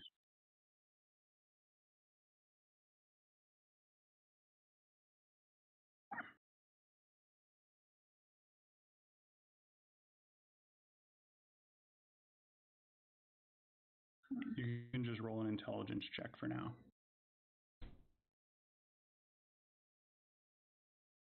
My shit's all being so I'm just gonna roll a basic 1d20 and move on. Okay.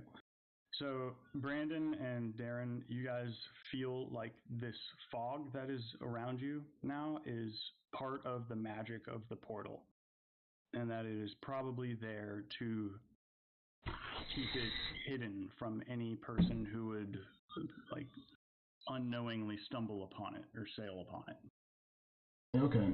I'm going to assume that maybe the ship, kind of like in the captain's quarters or something, maybe came with like a map of the world, or like maybe not a fully detailed, but like a rough map of the world.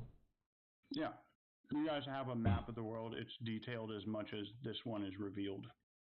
Okay, I'd like to mark on that map where we are. That way we can easily find our way back to the portal. Okay. And now if you were to look at your portal compass, it would show you what direction this portal is at. Yep. True that. I want to still mark it because we may go through other portals in the future. Yeah.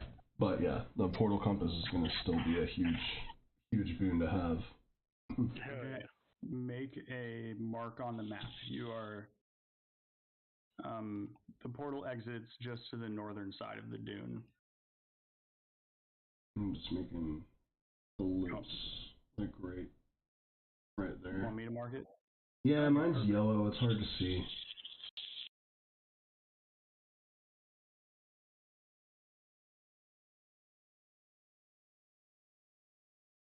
Yeah, that works.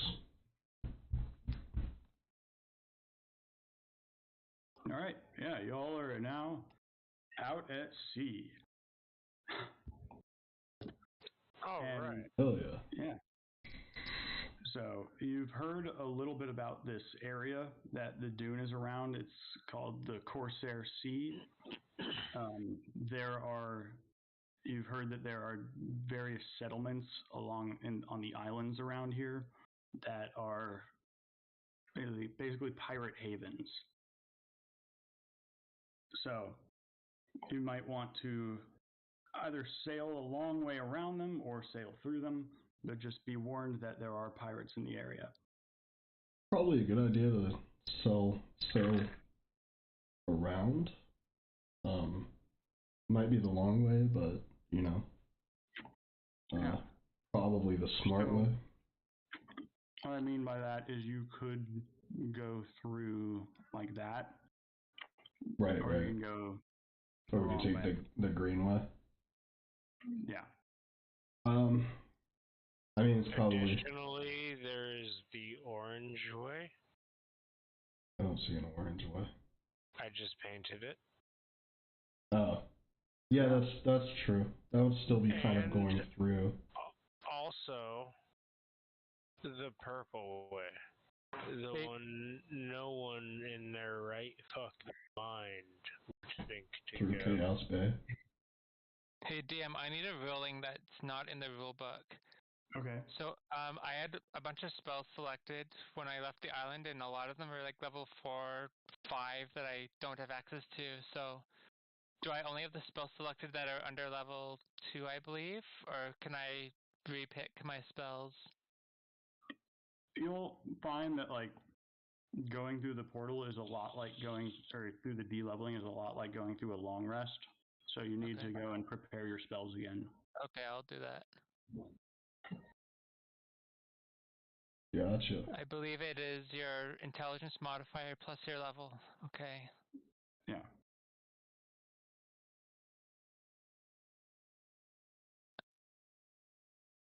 All right. I mean, my vote is on the long way around, less pirates. But you guys. Do you mean the green path? Yeah, the green path. The green path was my original suggestion, so I am, of course, on board for it. Yeah, I think going around the chatter is a very Chad move. I assume we've taken care of supplies and whatnot for the voyage, and Yeah, should you we guys have need to enough. stop, we've got Smilins on the way at several points. Yeah. So just as a thing, you guys zoom in on the map and then click on the ship and then use the arrows. Each arrow movement is 10 miles. And you can... We got 100 miles a day, yeah? Yeah, 96, but yeah, we're going to round up to 100. So you 10. move 10 spaces per day. And each day we need to make a hazard roll because we are in dangerous waters. Oh, fun. Cool. I assume we're getting hazard pay? I say we go straight west for 10 miles a tick at 10 ticks. Yep, okay. I agree with that. Do you guys have control of the ship? Can you guys move it? I can. I shall. Click. Why Yep, is it unclicking when I click on it? Stop. Everybody else stop clicking on it. Okay.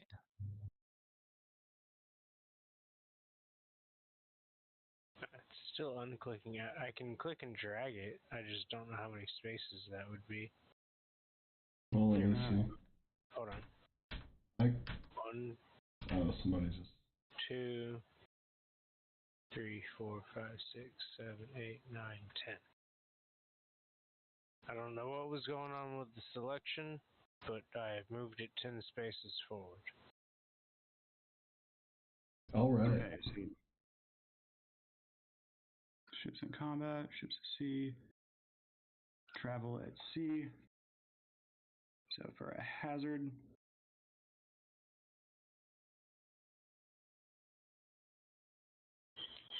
I will also be right back. Okay. all right.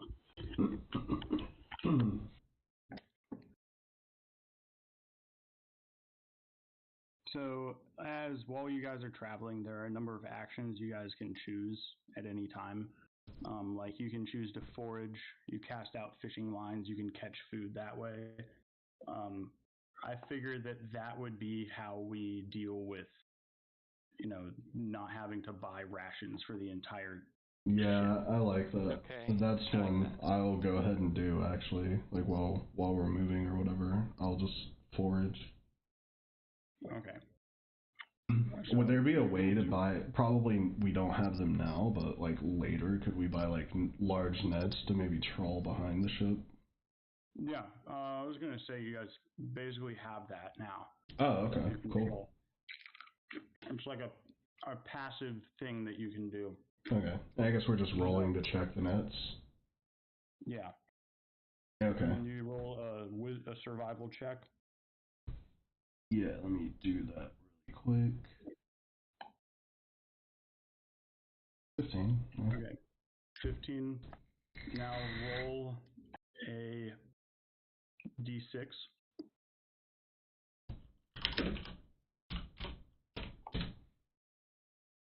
And multiply it by 20. No. 20. Multiply by 10. Okay, so 40. Yeah. You can find 40 pounds of fish from one day of trawling. Okay, cool. And that's enough for everyone on the ship to eat if you had a crew of 20. Pretty heartily, actually. So you guys, yeah, you can just do that. We can consider it like a passive thing. You guys basically just do that unless you're in waters that are like not bountiful. Then Gotcha. we're just gonna keep that on in the background to explain how you don't have to buy rations. Okay, works for me.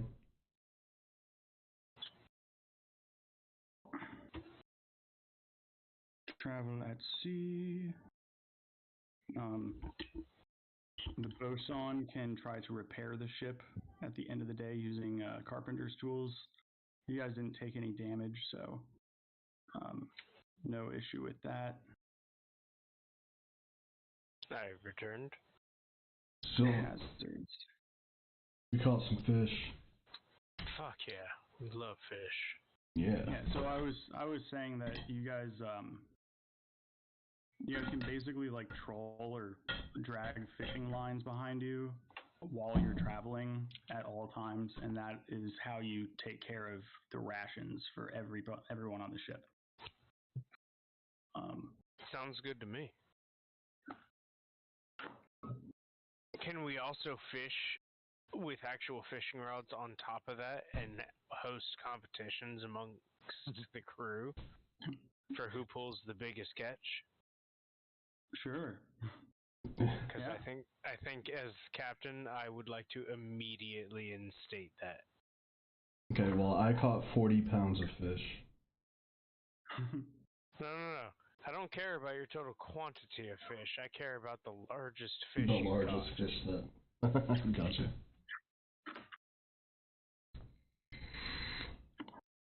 All right, so we got a roll. We've done 1 day of travel. I'm going to roll for hazard. We got a 10. So, an infestation. Okay. You guys got a Like a rat infestation? Yeah. You guys got a little rat infestation.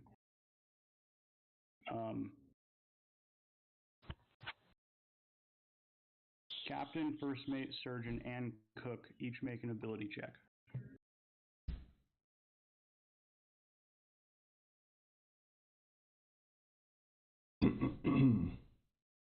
What kind of ability check? is what I'm looking for.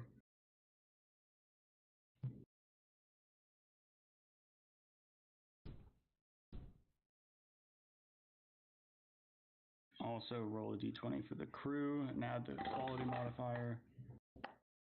3 plus 4.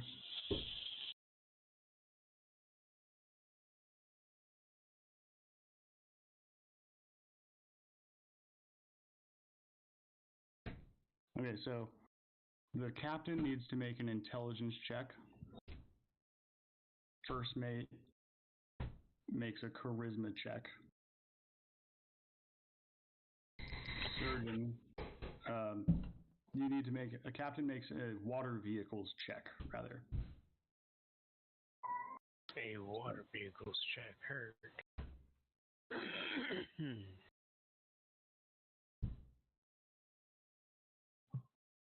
Open water, NPCs. Iluzu has a persuasion of 4.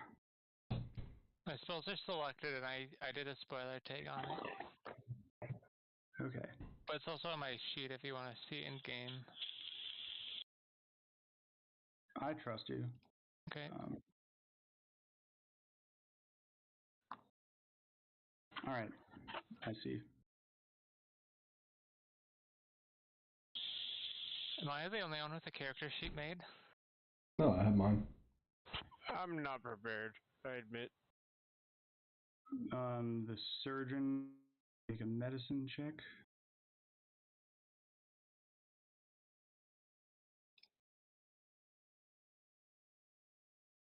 Medicine.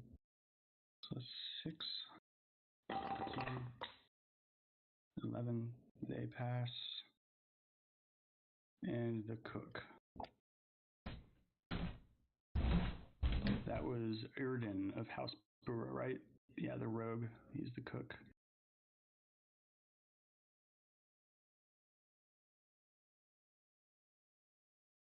Cook Constitution check. All right, pass. So you guys total success. So you guys got a success because what did you roll, Darren, for your intelligence? I didn't yet. Intelligence check, you say? Yeah.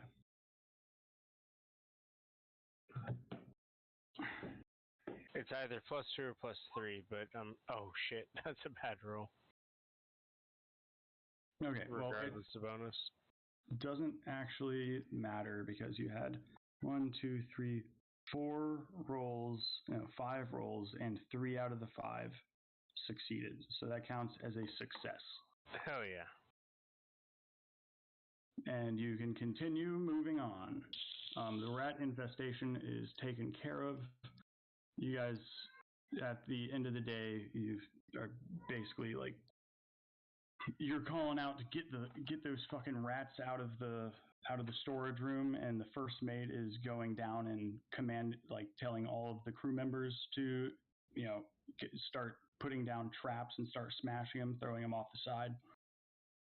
The surgeon is making sure that no one is getting sick from any of the rat bites, and the cook is using up any food that the rats got into and cooking it right away so that it doesn't go bad. And you guys successfully repel the rat infestation, and you can continue moving for the next day of travel. Was the roll for the infestation like physical dice? Yeah, I rolled physical dice for it. Okay. For the first mate, surgeon, and cook, and the crew. I was doing my spells while that whole thing was going down, but okay.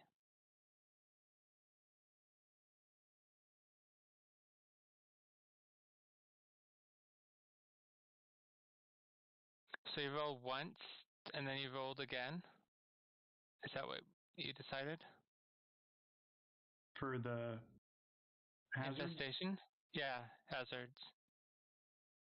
So I rolled once to determine what type of hazard, to determine if there was a hazard, and then I rolled again to determine what type of hazard. Right, okay. And then That I makes sense. rolled if there was an encounter. There wasn't Okay. an encounter. Okay. I understand.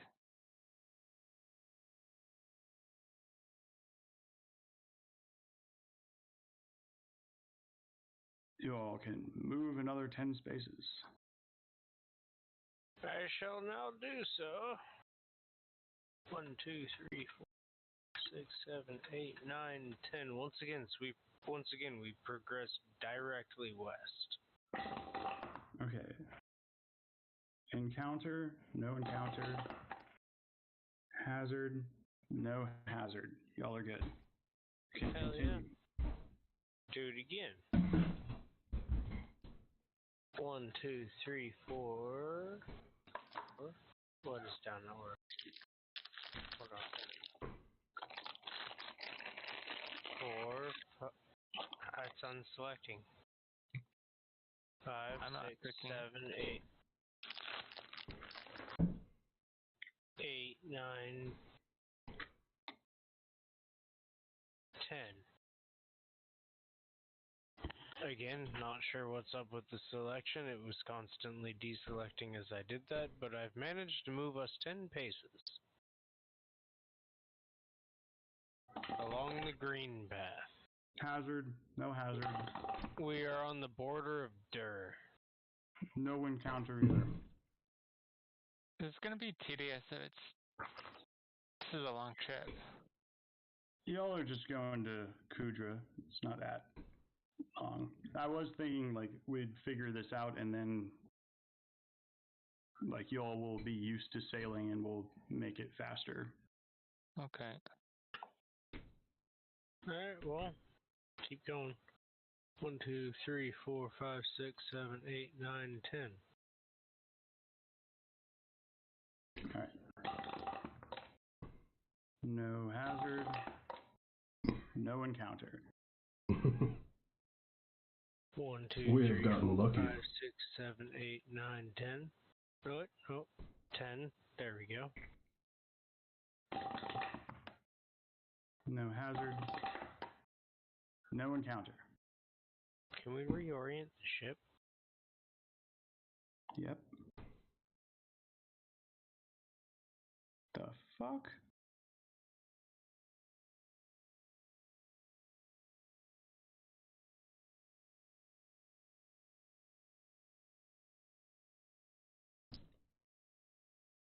It's deselecting for me too.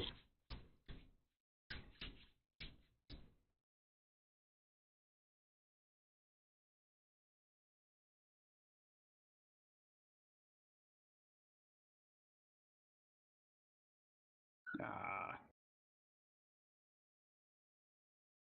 Uh-oh.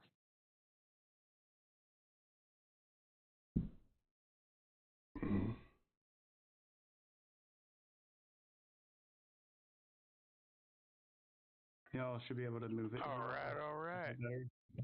Yep. Thank you, sir. Did we encounter anything as we No. coasted the corner of the Chiddur? No encounters along the coast of Chiddur.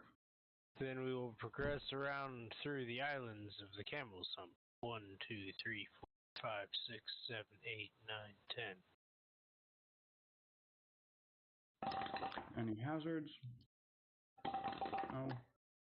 Alright, no hazards or encounters there. How are we on supplies, first mate? So while you're doing this, you guys are passively trolling for fish and getting supplies for your crew. Yep. Hey, Haggerty. Who the fuck's Haggerty? You mean Raggedy? Raggedy? That's what I said. Raggedy. Captain's appropriately drunk, guys. Yo, Raggedy, who's winning the competition? I'm pretty sure I put forward a competition for biggest fish catch. Well, if you want to do that, we could do that right now, I suppose. No one's really been keeping track so far. No one's been doing it. Get them doing it. Go catch a big fish. I think for something like that, we would all have to individually be fishing, though. We're trawling. Yeah. It's a big net. Yeah, you're trolling. Yeah, but trawling is a passive catching thing. You want people to actively fish with a rod and reel? Which means we could actively fish on top of that. And we could make a competition out of it. You want to park the ship and just go fishing? No, I want people to catch fish while we're fucking rolling. We're not going that fast. 2.5 miles an hour? I guess you could fish, but you don't want the lines to cross behind the ship. No. If you want to do a fishing competition, you should stop and do a fishing competition. Oh. My vote is we keep going. Yeah, we got a long sail ahead of us. I was thinking we'd fish as we sail. We're not going that fast. But if not, no competition. We just keep chugging along. All right, keep chugging. Keep it chugging. 1, 2, 3, 4, 5, 6, 7, 8, 9, 10. Can you use the arrow keys now that that's a new token? Yes, I just did use the arrow keys. Okay. Without interruption. And still with control. All good things.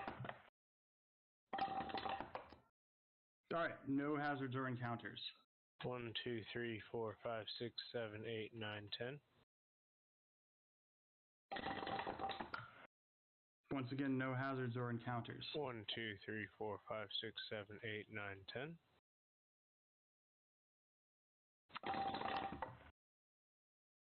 Oh, nope, no hazards or encounters. One of you select yourselves to be the lookout. You feel like something's coming, don't you?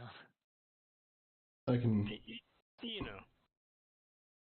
I can do that. I mean, you're Raggedy and some of the other officers that you've hired. They're just like, wow, it's really lucky we haven't encountered any pirates around here yet.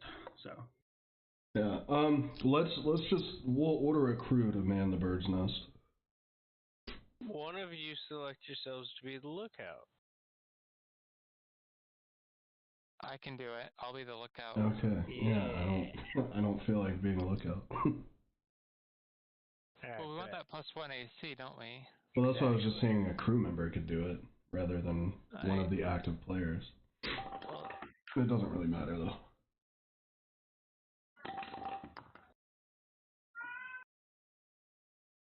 Did you move again? Not yet. Okay.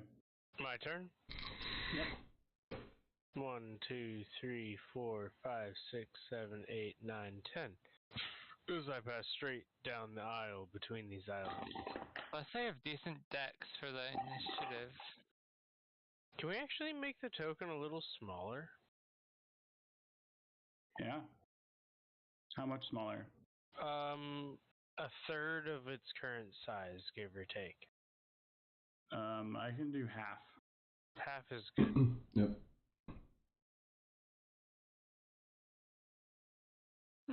Okay. Right on. It would be here. So just ever so slightly further south.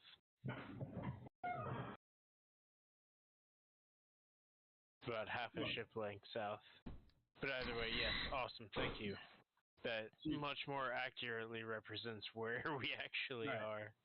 So you guys pass by some islands. For the most part, as you were passing along Chidur, it's just like you were too far off the coastline to really see what it was, but the few glimpses you caught, it was very lush, but with mountainous coasts, so not beaches. Good point that we never bothered to try a perception check. And as you pass by the islands around the outside, they also seem to be mostly rocky. But the smaller islands are more eroded. They have bigger beaches. So from what we saw, Chidur was pretty lush, but we didn't see a whole lot of civilization on it. That's right. Interesting. The only way along the outside, though, if you talk to any of your officers, they tell you that you're probably more likely to find some pirate hideouts on the inside coast. Like Ravenwing. Got it. Yeah. And you guys are passing by these islands. Once again, they are pretty barren. But one of them seems to be covered in a type of red flora. Red flora. Can I do like a nature check on that and see if I can identify it? Yeah. I'll help. Nice. Get that advantage I'm helping. Yeah. If DM allows it. Yeah. All right. So yeah, you think that those are the red plants are a firethorn, which is a type of flower that grows on the island of Firethorns, which is to the north. Some of the seeds must have floated over here. Gotcha. Do I know if they have any kind of like medicinal or maybe poisonous or toxic properties? Yes, just merely touching a firethorn can be deadly to someone. Guys, let's avoid that island.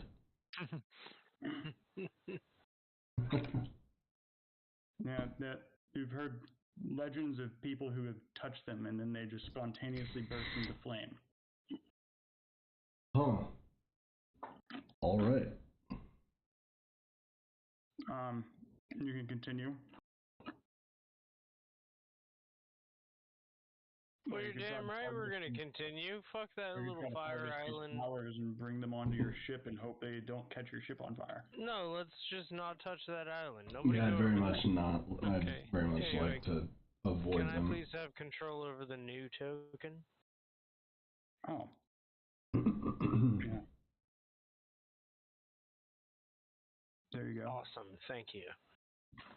1, 2, 3, 4, 5, 6, 7, 8, 9, 10. We sail straight south.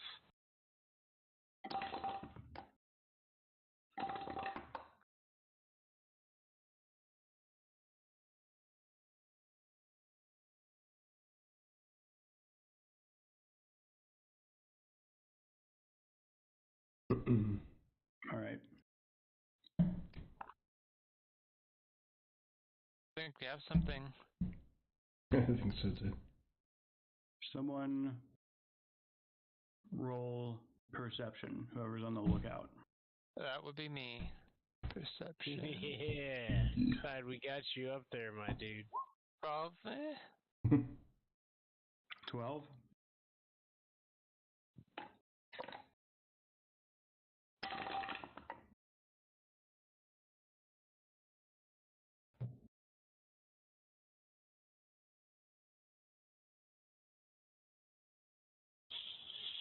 All right, let's see.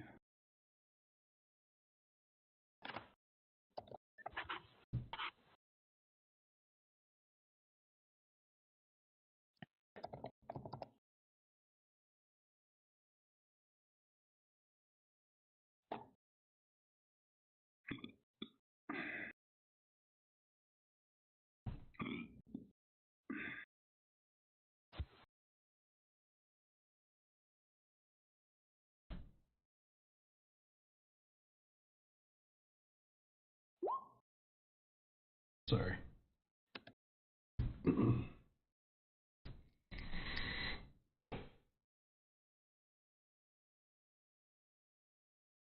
You're good.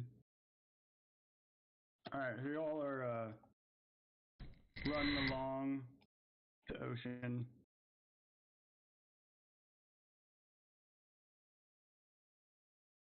Kyle does not see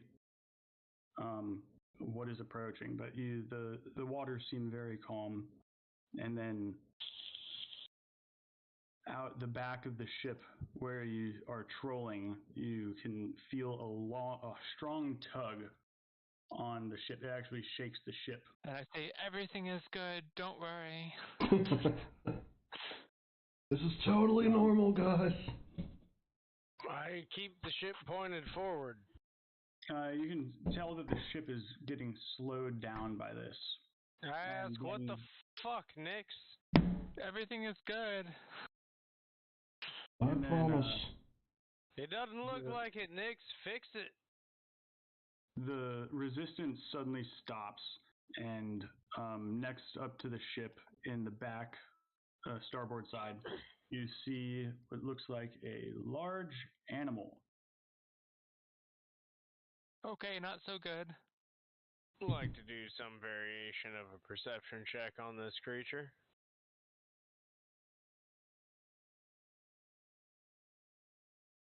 Okay. Okay.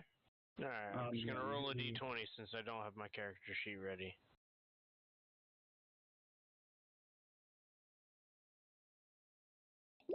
I'm Oh. preparing a handout. How absolutely terrible. Dark water.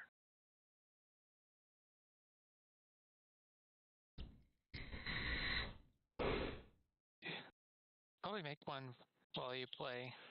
I'm working on it. Yep. Oh, okay. Something is wrong with my new my new character sheet. It's still rolling my old character's stats. Yeah, I should have a +3 on that strength roll. Did you make a new character sheet, or are you? Yeah, it's a completely new character sheet, but it's using my old character's stats. Does it have the same name on the It character does. sheet? Yeah. That's Why don't you cool. change the name? I put We're Nick being and then attacked level by 4. that, but that thing's so cool. It's so pretty. So Such a neat creature. Yep, that worked. you guys see a marine dinosaur whose compact body is driven by powerful flippers. Predatory and aggressive, you think that it will attack any creature it encounters. Its flexible neck accounts for a third of its total length, letting it twist in any direction to deliver a powerful bite. Nice. It is, if y'all want to roll for nature to identify it, unless any of you have seen this before. I can do that. I feel like the pirate probably has. Yeah, hold on a minute. Let me.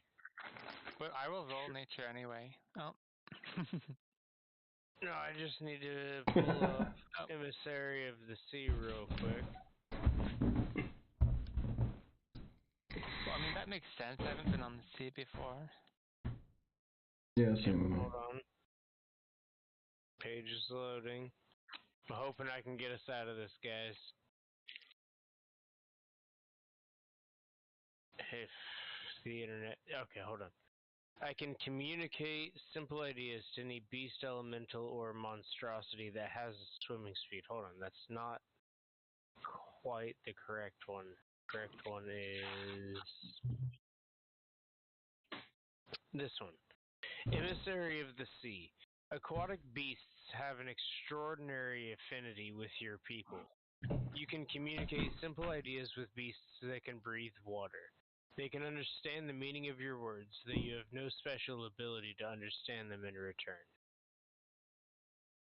So that's an ability of my character as a Triton. And so I shout out down into the depths that we mean you no intrusion. You hear it roar back as it tries to bite into the ship. Everyone roll initiative. Oh, I think it means intrusion. You mean the ship or us? Yeah, ship roll. If you guys can choose to do this as a ship water ocean encounter if you'd like. What do you think? Like, okay, so we roll as the Isle Piercer? Yeah, you guys can choose to abandon your stations and just attack it and leave the ship moving in its direction, like regularly, because you're in the open water. You don't really need to navigate as much. Or you can try and turn the ship broadside and attack it with your weapons, but I would think we keep operating as a ship as normal as we would against any threat. So I'm the one who rolls initiative. Is that D20 plus Dex? D20 plus the ship's dex. Here's the ship initiative, just for shits and giggles. Well, I'm the And the crew's quality score is still 4. So +1. And then you can add your well, I don't know if you can do that on initiative. I just clicked initiative off That's the Isle fine. Piercer. It doesn't That's have all fine. the variants. You're right. And You'd you add can the add your sailing ship dice die. to it. Yeah, the sailing dice.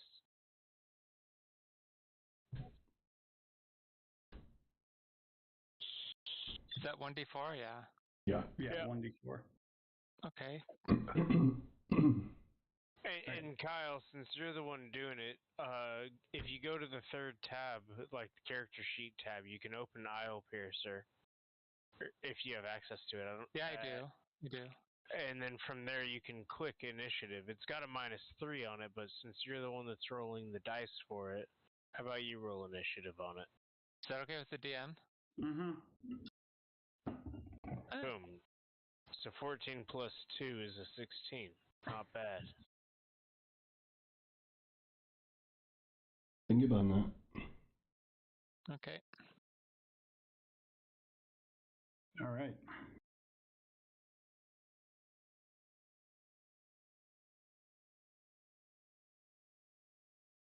You guys, your ship will go first. All right. Ballista, can you hit it? But Ballista is not going to be able to hit anything with that. You got to be broadside towards it to be able to hit it with ship weapons.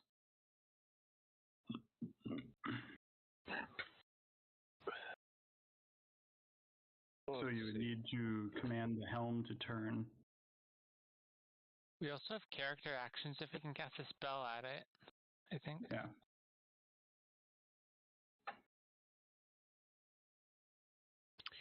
Does anybody got any ideas? Well, I can firebolt it if no one has a better idea. I'm a paladin now, so You're a paladin. yeah. Well, my character did not know that.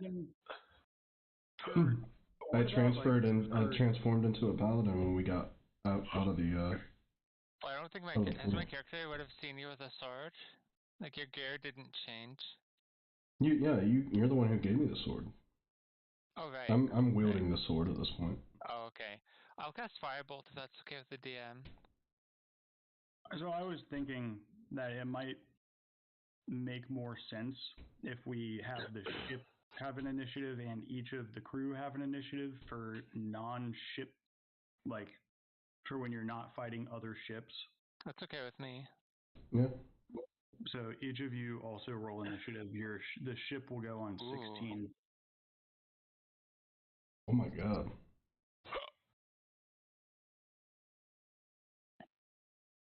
Oh, I didn't have myself selected. But, oh, I don't. Myself is not on the map. Hold on. I'll get a token to put on, or a circular thing to put on top of this later. My initiative is 2.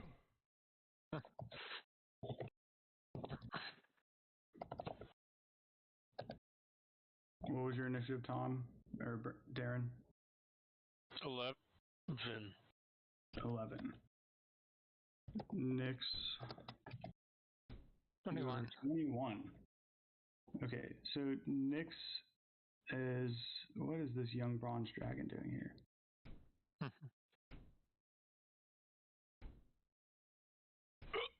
You got the hiccups, my dude? On here 3 times. Yeah.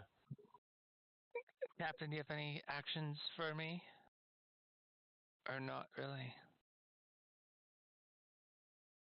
Okay, Nyx gets to go first. Do what you can do, my dude. Okay.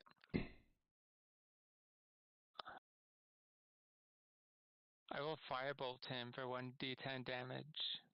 Yeah. I don't know how to delete my old token, but my old token is out there in the ocean. In the ocean? Yeah, I pulled him away from the ship, but it won't let, like, now it's grouping no problem. I'll Range spell attack. Should I delete your old token? Yeah, if you can. Okay. Not Cool. looking good Thank for you. this 10 hit. 10 does not hit. Okay. Beautiful. Well, I missed, so nothing else I can really do right now. You showed gumption, kid, and that's what matters. I throw pickles at him. I'm just kidding. Then you got a 19, Darren, For what? for your initiative. No, 10. 11? Oh, a 10? You said 11. 11.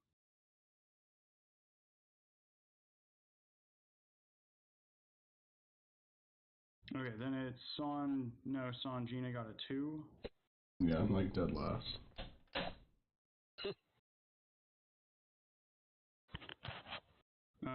Still Tom Rich. Sorry, I didn't mean to do that. Why? Where's that +5 from? I don't know.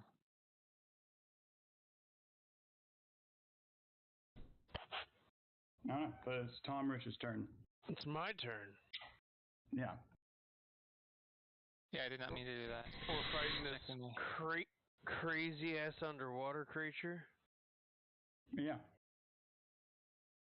I see.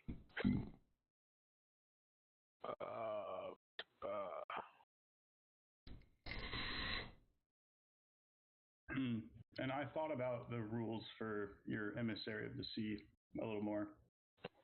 And I think it is fair you should be able to communicate simple ideas with any water-breathing creature, but their ability to understand it is going to depend on their intelligence. Yeah, that's totally fair. Something with a 3 has like the intelligence of a cat. It's like barely sentient. Anything that's below that isn't really going to be able to understand anything other than its primal instincts. Yeah, it might understand go.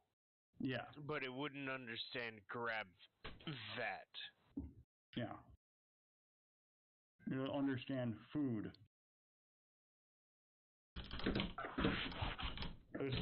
Plesiosaurus has an intelligence of it is below sentient. It is just a creature of instinct.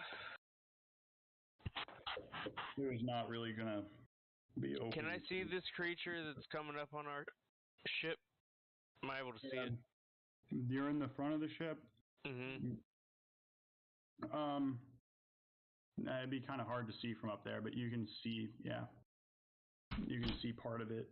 Is it within, like, how far away is it? It is the length of the ship away from you. I believe the ship is about 80 feet long. So, yeah. I see. Not a whole lot I can do, gentlemen. You can move the ship, can't you? We're gonna do that on the ship's turn. Okay. Okay. He calls out his orders as the captain on the ship's turn. Right. Okay. As the captain, I'll say, since he's doing both things, he doesn't get a bonus action. Like, that's what he does. He uses bonus action to be the captain. Okay. Is that fair? Yeah, something like that's cool. All right.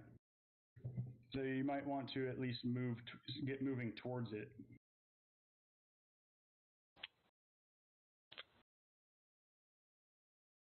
Yeah, I guess I'll, 1, 2, 3, 4, 5, 6, right? Yep. Instead of that way, 6 this way. Move forward. Yeah.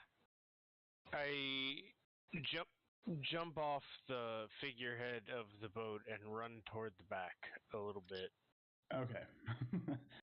Actually, Ready in action? hold on. If I can fucking click on it. 2, 3, 5, 6. I used a dash. I run all the way to the back. Okay. So you have no more actions left. But am I able to ready a reaction? Yeah, you still have a reaction. Alright. That's all I needed to check, I think. Do I have to declare that? No, if you reactions you don't have to declare, but readying an action you do. I'll ask you about that later, but Okay. reaction, I'm good. Let's go. Yeah, you're good. Where is Raggedy?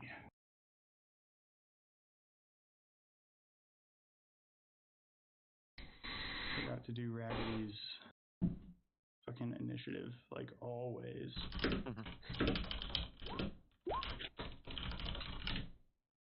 Where is he? He is an 18.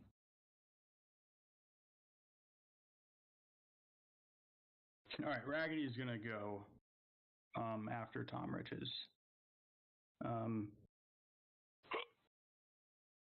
He's gonna walk up to the edge of the ship, and he's gonna say, "Looks like that we got plenty of fish food tonight. Bet it tastes just like chicken." And then he is going to fire a spell.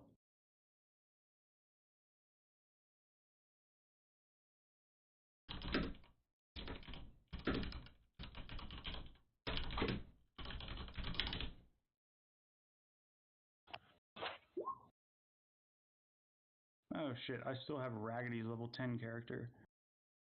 I need to reduce him as well. As a level 4 Artificer, do you have access to level 2 spells?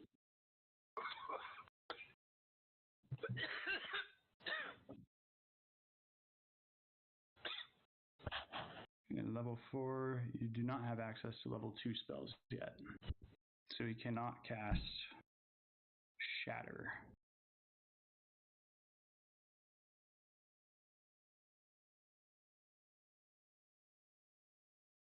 But you could cast Thunder Wave.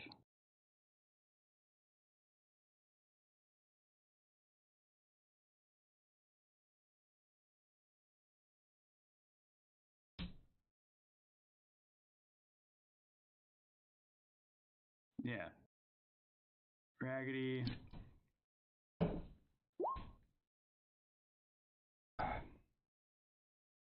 Raggedy is walking up to the edge of the ship where the Plesiosaurus has, latched onto the back of the ship. It's kind of like holding it, like its torso up out of the water on the back of the ship. And he does a Thunder Wave.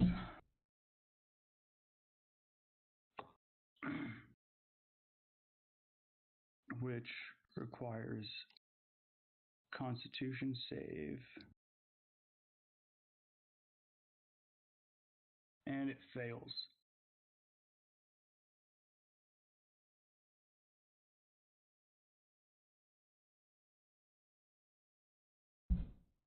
And yeah, you hear a loud, thunderous boom as the Plesiosaurus is hit with this thunder wave and pushed back 10 feet.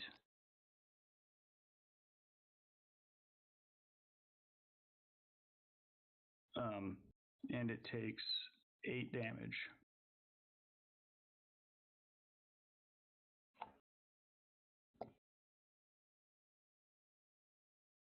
And then Raggedy takes a step off of the edge back to the center of the ship, and then it is the Plesiosaurus's turn.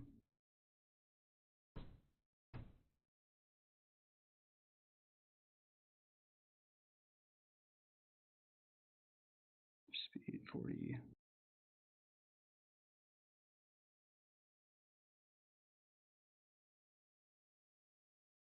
The Plessy is going to swim. How far is that? Yeah. Plesiosaurus swims up to the edge of the boat, lifts itself up out of the water, and takes a bite at Tom.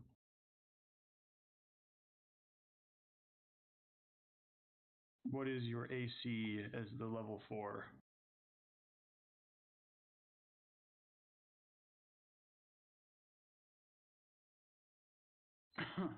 Do you know? Is it higher than 13? Lower than 13, Darren?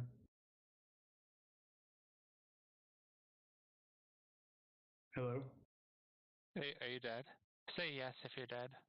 Shit, sorry, I realized I was muted. Because my hiccups are uncontrollable at the moment.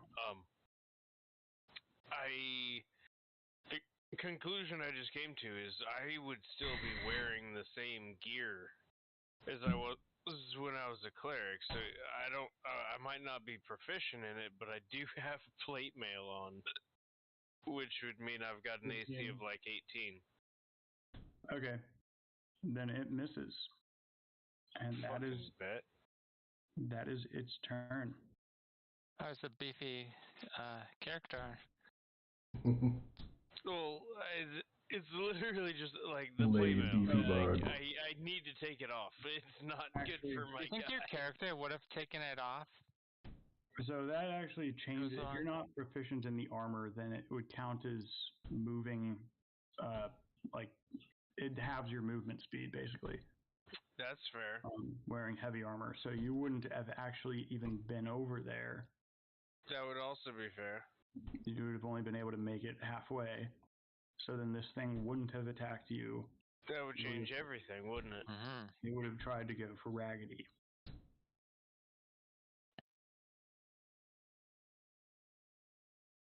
And Raggedy, I'm going to have it attack again.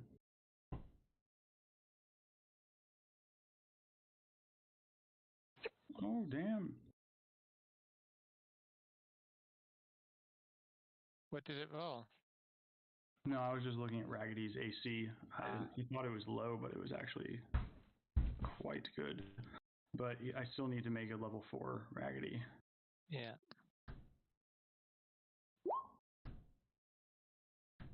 It hits. No, it doesn't. Silvery Barb. Reroll that. Did you just cast Silvery Barb? As a reaction, yep.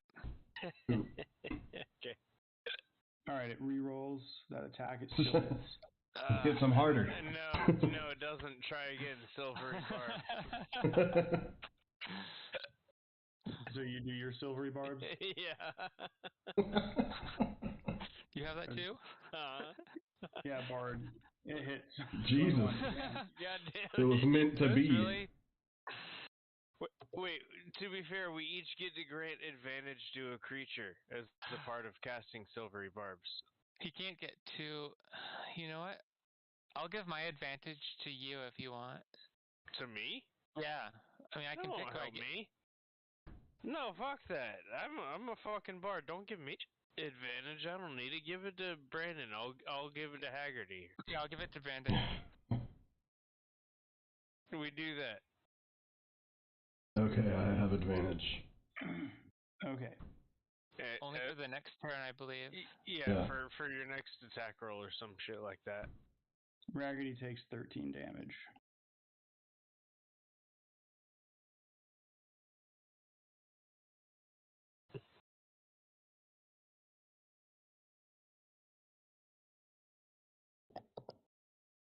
Oh, that's a really tough hitting beast, isn't it? Yeah. So Raggedy takes 13 damage, and then it is Sanjina's turn. It really wanted to hit him. Yeah. Do the ship's turn next. After my Keep turn? in mind that the Plesiosaurus is latched on to the back of the ship. Is it now? Yes. I see. Well then. So I'm gonna come up here, right, y'all? And you said he's latched on in a way that, like, his, like, neck or whatever is above the bow of the ship, though, right? Yeah, the neck is above the bow. If the ship were to move, it would move with the ship. Okay. I am going to short sword this motherfucker. This is my short sword +1. Alright, while you do, I also want to make the ship make a sharp left turn. Like, starboard as fuck. Okay. Okay. So, it will remain within range. That the back corner of the boat and the mysterious attacker will remain in the same spot, but our trajectory changes. Like that? Yeah, basically. All right. I guess probably doesn't really help much, but whatever, I tried. So does the 13 hit? Yes, the 13 hits. All right. Fuck yeah. So that's 10 damage. 10? Yeah, I've got a short sword +1 with my dueling style. It gives me +2 because I'm obviously hitting with strength. Oh, cool. You have advantage, remember, on that attack roll. Oh You would have hit with a 13 or a 15. Okay, well, I only got it for one turn. Only got it for one turn, so we'll just say I used it. Yeah. Well, I think you have to use it. But Yeah, okay. I think okay. You use it on the very next attack roll. Well, then I used it. Yeah. So now Nyx's turn. Mm-hmm.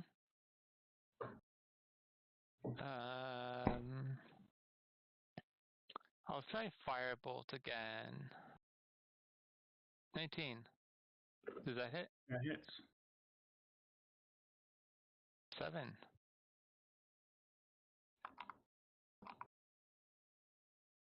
I want to see if this thing has resistance to anything. That'd be good to know. I don't think it does. It would make sense if it had resistance to fire damage, but it doesn't say, so no resistance. 7 damage then. It takes 7 damage. And you can smell some tasty meat as it takes the firebolt. Does it remind us of Sandy? It reminds you if you've ever had a swamp lizard. Oh, I have it all the time. Oh yeah.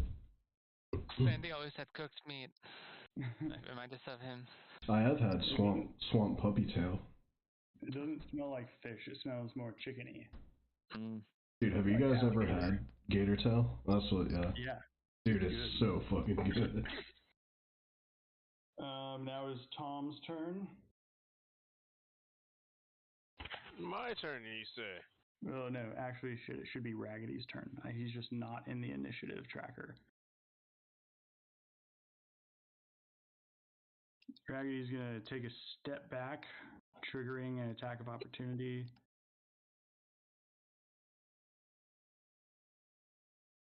Fuck, that fucking hits. Dude, this monster's getting some massive rolls. Attack rolls at least. 16. And damage rolls, I guess.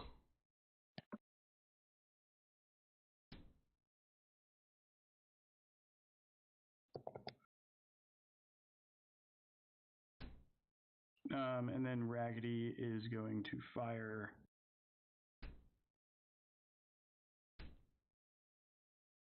his crossbow. And it hits. Nice.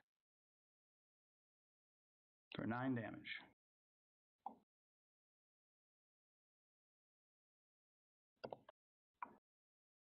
And that's Raggedy's turn. Now it's Tom's turn. My turn, you say? Yes. How close is this thing to me? You are wearing your plate armor. You're He's all the way at the 50 bow. feet away from it. I'm within 60 feet of this bastard? Yeah, you're 50 feet away. Alright, I cast Dissonant Whispers. Alright. They have to do a wisdom saving throw. How do I calculate? I apologize again. I don't have my character sheet done. How do you calculate the saving throw? It's what, 8 plus 8 plus your proficiency plus your spell attack modifier. How do you calculate your proficiency modifier again? It's on your sheet. Is based on your level. If you're level 4, then I think it's 2. Alright, so +2 +4 is a +6. What are we calculating this for again? Dissonant Whispers for the save that one. DC. So it would be 8 + 2 is 10 + 4 is 14 for a spell save DC. Okay. Is that how that works? It got a 13, so it failed. Fuck yeah. So he takes 3d6, which I'll roll for now.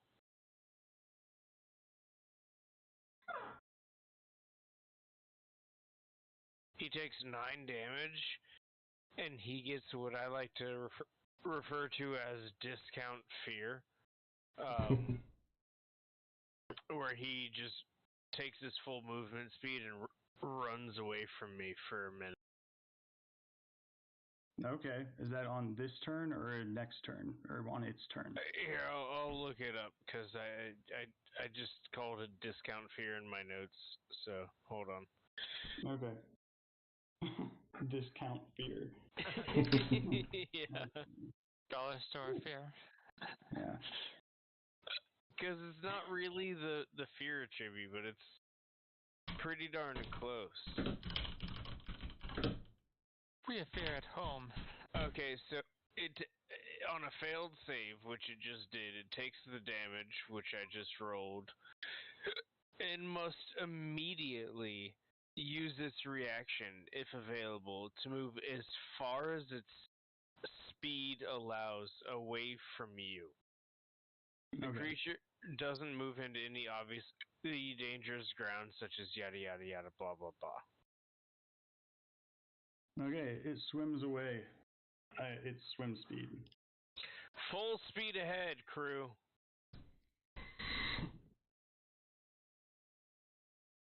Okay. I do the thing. Do I roll dice for that too? Cause you have to wait till the ship's turn. I believe the ship is supposed to go at. Oh, it might actually be the ship's initiative, turn. but I had it not. I thought it didn't matter because it was latched onto the back of the ship. You can move the ship 35 feet forward. Full speed ahead. Wachow. I'll group you guys.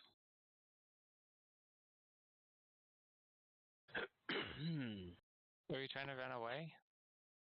I sure as fuck don't want to stick around for this son of a bitch. Unless you're about to make him surface on your next spell, let's get the fuck away from him. So, if you want to roll perception, Who? anyone who's in the fight. I'll roll. I will. Oh, yeah, let's let Brandon do it. Yeah, you can tell that this thing is injured, quite injured from all the attacks you guys have hit it with. Fuck yeah. Cool. I say we stick around and kill his ass. Yeah, Raggedy's like, I agree. XP is XP, son. Good eating. Well, actually, we're doing milestones, so XP doesn't matter, but... Could be good for the ecosystem if we leave it. That could feed us for a week. I find that we're on more of a democratic ship, so I say we put it to a vote. No, I say kill it. Problems there. So the Plesiosaurus's turn. It has to make up 65 feet, which it does by dashing, but it also dives. It dies? It dives. Oh. So you see it swim underneath the back end of the boat, and then its dark form disappears. Yeah, we can, unless one of you has a way to target it underneath the ship, we'll just go back to the Plesiosaurus's turn. Couldn't we ready an action if there's I don't have a... Yeah, you guys can each ready an action for it when it surfaces. Wait, I'm just going to put myself in the most defensive stance possible, I guess. But... So are we having a turn then? Like our turn? I'm going to ready silvery barbs. I was just trying to speed it up. Okay. Each of you can take your turn. You won't be able to target anything, or not the For my sword. turn, I'd just like to activate Blade Song and ready a Firebolt. Okay. Oh, I'm just gonna have my sword at the ready. I like my crew. Okay. We got a good crew here. Let's fight. So Sanjina readies his sword. Nyx readies firebolt. Tom Riches, what do you ready? Silvery barbs. I Jesus don't think I Christ. can ready a Can't ready that. reaction. That's a reaction. So ready something a bit more actiony. Yes. Okay. Do you have Vicious Mockery, maybe? It was among the list of things that, yeah. Can you insult a dumb creature? I don't know. I don't know the intelligence of this creature. I mean, I was able to communicate with it, so yeah. Your mama was a fish. Oh, damn! Its intelligence is 2. So you were able to communicate with it, but not on a high level. It basically heard your call and was like, meat is making noise. I mean, vicious mockery, it has to be able to hear me, but not understand me. I don't want to play for your character. I just know that's something that does damage. No, it was on the list of things that I was thinking about taking. I just hadn't finalized everything yet. It's like one of my favorite spells. It's a good one. Yeah, it's wonderful for flavor. You can like go and make a list of different insults beforehand. Mm-hmm. Yeah, no, that part's gonna be funny as well. So Raggedy readies an action with his crossbow.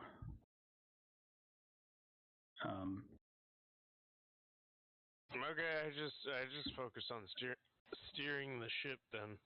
Okay. My crew's ready. When it comes back to the Plesiosaurus's turn, you see it rise up out of the water right next to Sanjina and try and take a bite at him. But as it comes into view, everyone else's readied actions are triggered. So your firebolt hits. Let's see what my damage is. I wonder if my sword hits it. 6.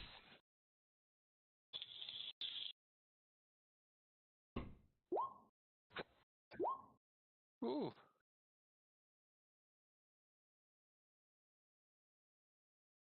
Okay, so Raggedy hits for 9 damage.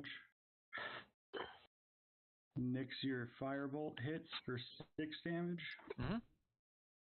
And Sanjina, did you roll to hit? Yeah, that's that big old 26 up there. Oh, you got a 26. Yeah. Okay. Natural 20. Critical success. Yeah, that's nat 20. So you will do maximum damage and then roll again. Oh, okay. So 1d6 plus 5 is... 1d6 plus 5 11. is 11. So that was... It was 11 plus my... damage. Yeah, it did do max for me. So you do 26 damage to it. Holy shit, dude. And it fucking dies. You don't even have to roll attack again. So Go get that corpse. That's good eating. its body starts sinking. It reached up over the dock. Go get it. Your sword swipes and cuts off its head clean at the neck, which lands at the deck, and then the rest of its body starts sliding off into the water. Get it! Nice. I keep shouting. Nice. I'm not going into that water to get it. You get it. Do any of the crew listen? Like, are they capable of catching that body before it sinks into the depths? The crew does not want to. They're not paid enough to jump off into the open ocean. Fair enough. I also feel like it's a very heavy body. That thing was huge. Can anybody catch that thing? Because, I mean, he was right, man. That's good eating. You can try and, steer the ship so that we get it in the net. that's hanging off the back. DM? I think we can certainly try. You can try, but you might also find that your trawling net has holes in it now because the plesiosaurus ripped it apart. Oh. Oh, fuck, dude. We're gonna need a goddamn Well, new net. if it needs repairs anyway, then what's left of the net might still catch up something that fucking big, which might pay off a new net. Let's see if we can catch this bitch. Yeah, I mean, there's no point in not trying. Yeah, I aim to maneuver the ship to get the trawling net to catch the plesiosaurus's corpse. Okay, so you can move forward and turn and roll intelligence.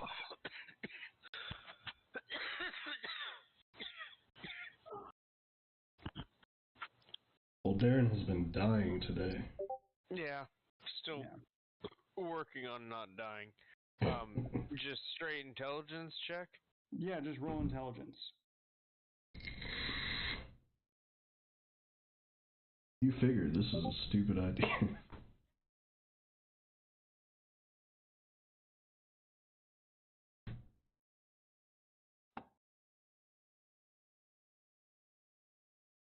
How about that? Hell yeah. All right, so you figure that by the time you're able to get to the ship and turn it 90 degrees and then another 90 degrees to end up getting to be trajected towards it, that the thing would have sunk a significant distance at that point and a very low chance of actually catching it in the net. Did we get the head at least? Like, we cut the head clean off, right? We got the head, right? Yeah, you got the head. We're gonna hold on to that head. Somebody do something to make it not rot, because we're putting that bitch on the wall. Okay. You try and fit it in the bag of holding. You guys sail over where the body was and roll a d20. 2. Clean? Just, clean d20. Yeah. You do not manage to catch its body. Bummer. But you did get the head, which is pretty nice wall piece. I mean, the head is cool, but we have a ruined trawling net. Yeah, we do need to fix that, don't we? Oh. Yeah, unless we starve. We're coming up on a decently sized island in a minute. We have one good net, right? We got a replacement? That's a good question. I thought we had one on each side. You guys have like one backup net. Oh, okay, cool. So we're fine. Yeah. Cool. Of course we came prepared. Doing my part. I'm doing my part. And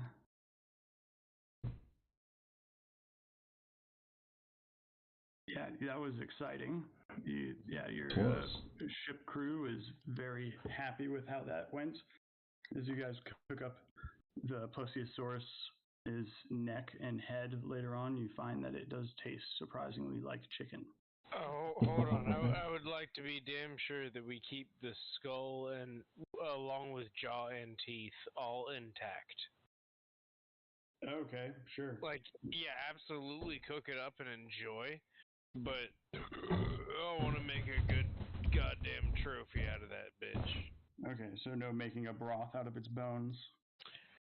Not out of its skull. Right. Like pull the brain out, cook what you need out of it, whatever. But okay, we can continue traveling now. We now have in our possession a plesiosaurus skull. No? Yeah, you have a plesiosaurus skull. That's fucking awesome. Love it. We can continue traveling now, or we can call it here. That's Brandon. I do have a hard stop at 8, so. I know we're getting close to that. So I think I'm good with calling it. Yeah, if we were to run into another encounter, we'd probably end up going past 8. So.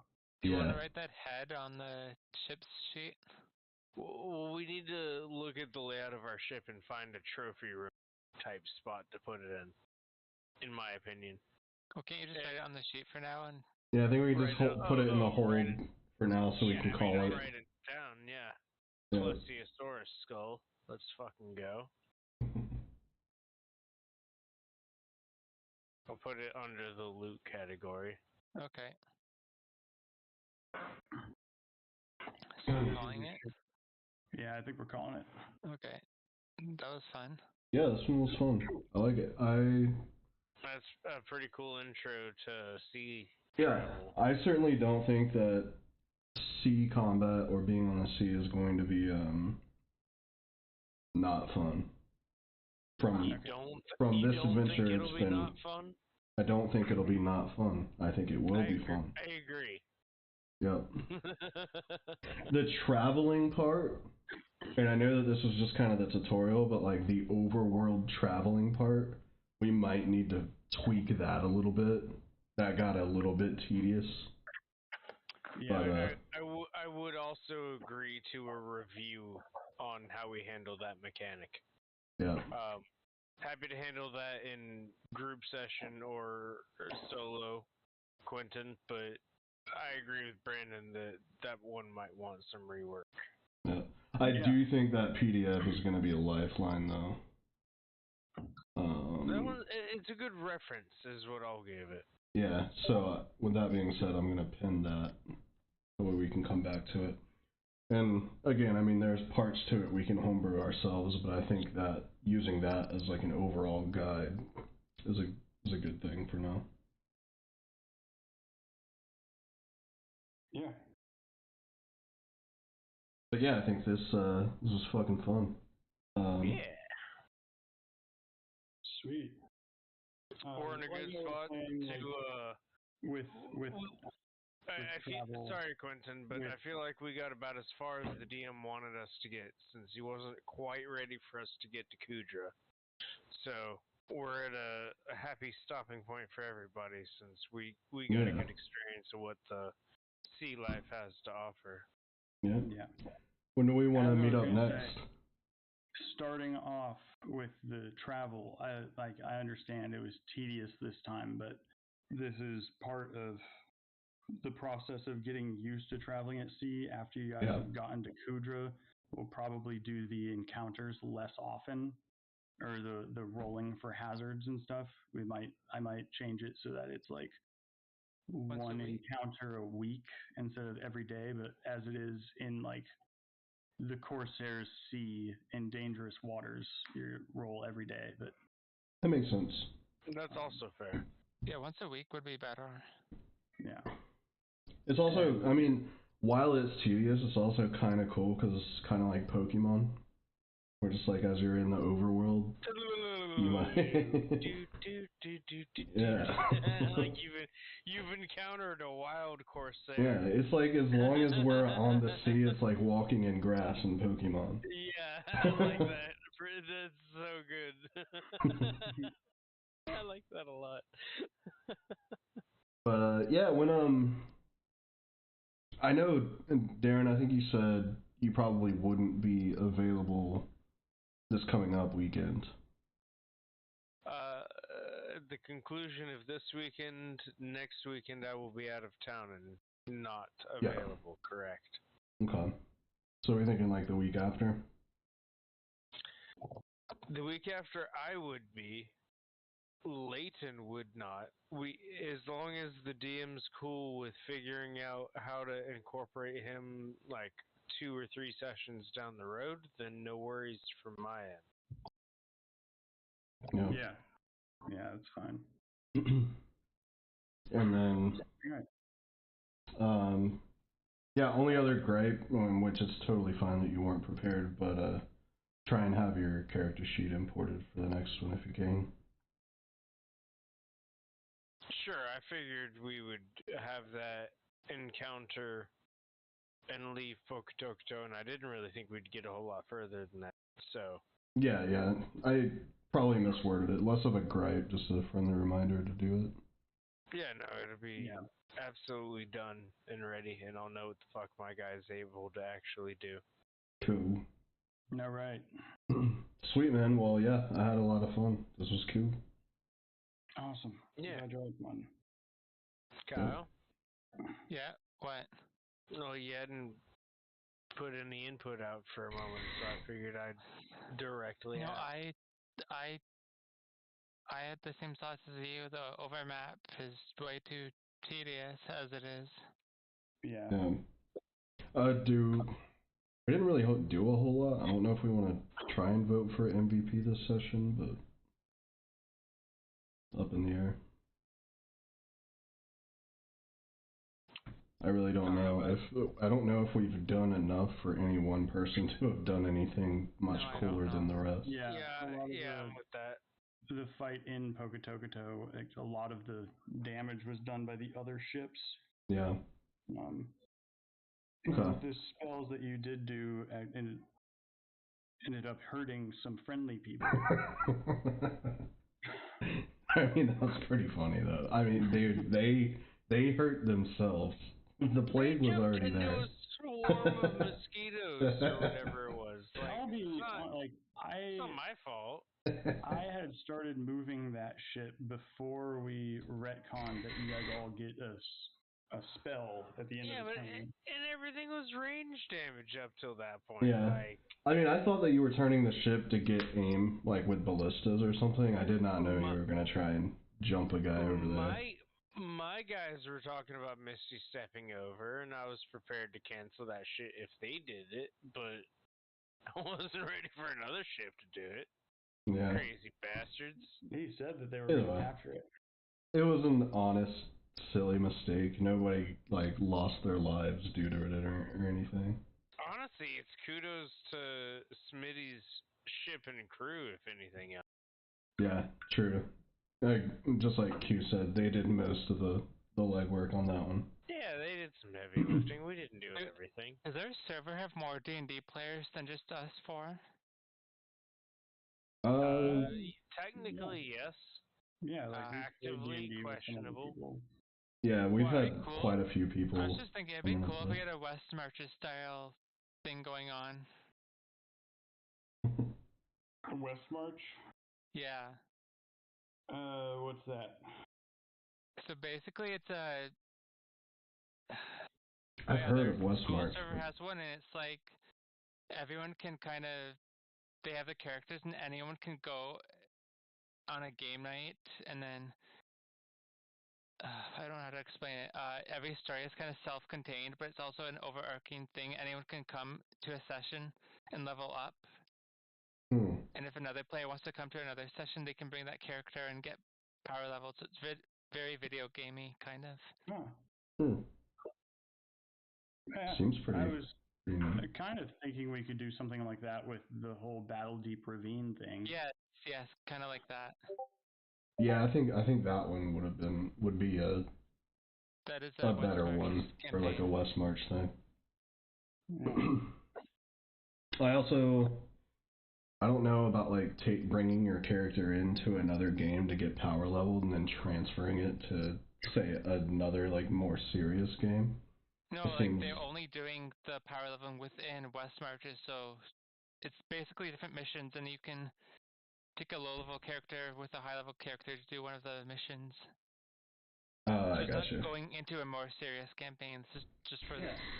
That'd be like if we were doing Battle Deep Ravine, and you were like, I just made a new character that I really want. It's not a pre-made like you have for all of them, and I want to level them. Right. Yeah. And they fight alongside the strong guys. Speaking of Brandon, are you gonna play Last Epoch at all? Yeah, not tonight. I gotta go here in a sec, but I need to go get food because I haven't ate dinner yet, and it's getting late. Yeah. All right. But I asked because you're the one that brought it up, and I went and made dude and everything. No, I know. I've been wanting to play. I played it just a little bit whenever it was first released, but I haven't had the time really to sit down and give it a real go. Yeah, we haven't played yet either. You have Last Epoch? Yeah, you bought it for me. Oh shit. Oh shoot, dude, you need to play with me then. Yeah. And Brandon, whenever he decides to join us. It'll probably forgot be you bought it sometime for me. this week. I got a new job and everything, so right now the Yeah. priority is not video games. How Yeah, is no, that? no. Even if he bought it for you, fuck him. If he's not able to play, no offense, dude. I understand work and shit. Like that stuff comes first. But Kyle, I got a guy that I leveled up and shit. So if you want to play, let me know. I'll play with you. I have like level 8 or 10. I don't know where I am, but I'm not very far at all. Oh, okay. I'll start a new character and we'll level up together and stuff. Yeah, I'm not very far. We can do that. Hell yeah, that'd be cool. All right, fellas. Another thing. One more thing. Sorry. Another thing I was thinking of to like help with the mundaneness of traveling is that I was going to have portals set up around the continent that you have to travel to first to be able to That would be a good activate one. them. Yeah. Travel system? Yeah. Portals are fucking awesome. Yeah, like Happy to have some portals. sort of I a love a fast permanent travel fast travel system. Yeah. Y'all will just have to make the first lap around the peninsula, and then there will be a couple fast travel portals along the way. And like when you get to one portal, is it linked to only one other portal, or can you go to any other portal? They'll be linked to specific portals. Okay. Like they won't all be connected, but Okay. they'll be semi-connected, Okay. like nearest neighbor type things. Have you Gotcha. read, you've read Wheel of Time, right? I have not. Oh.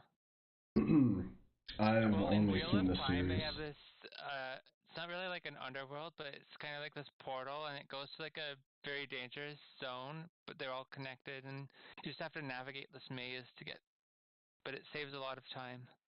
Yeah. It's pretty cool. So I was thinking like that. Like if you want to travel from one portal, you'll be able to travel to the next portal, and then that one will be connected to some other ones.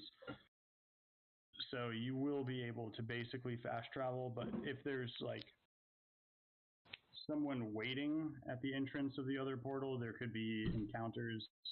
Maybe someone blocked off the portal. I don't know. It's not fully connected, but it's gonna be. Yeah. It'll make traveling easier. That makes hungry sense. though, so I'm gonna get going. Yeah, I'm gonna do the same. Bye. Good night, All right. everyone. Y'all have a good night. Later, guys. Thanks for the sesh. No problem. Thanks for having fun. Yeah, brother. Yeah. I Y'all have be fun good. too. Peace.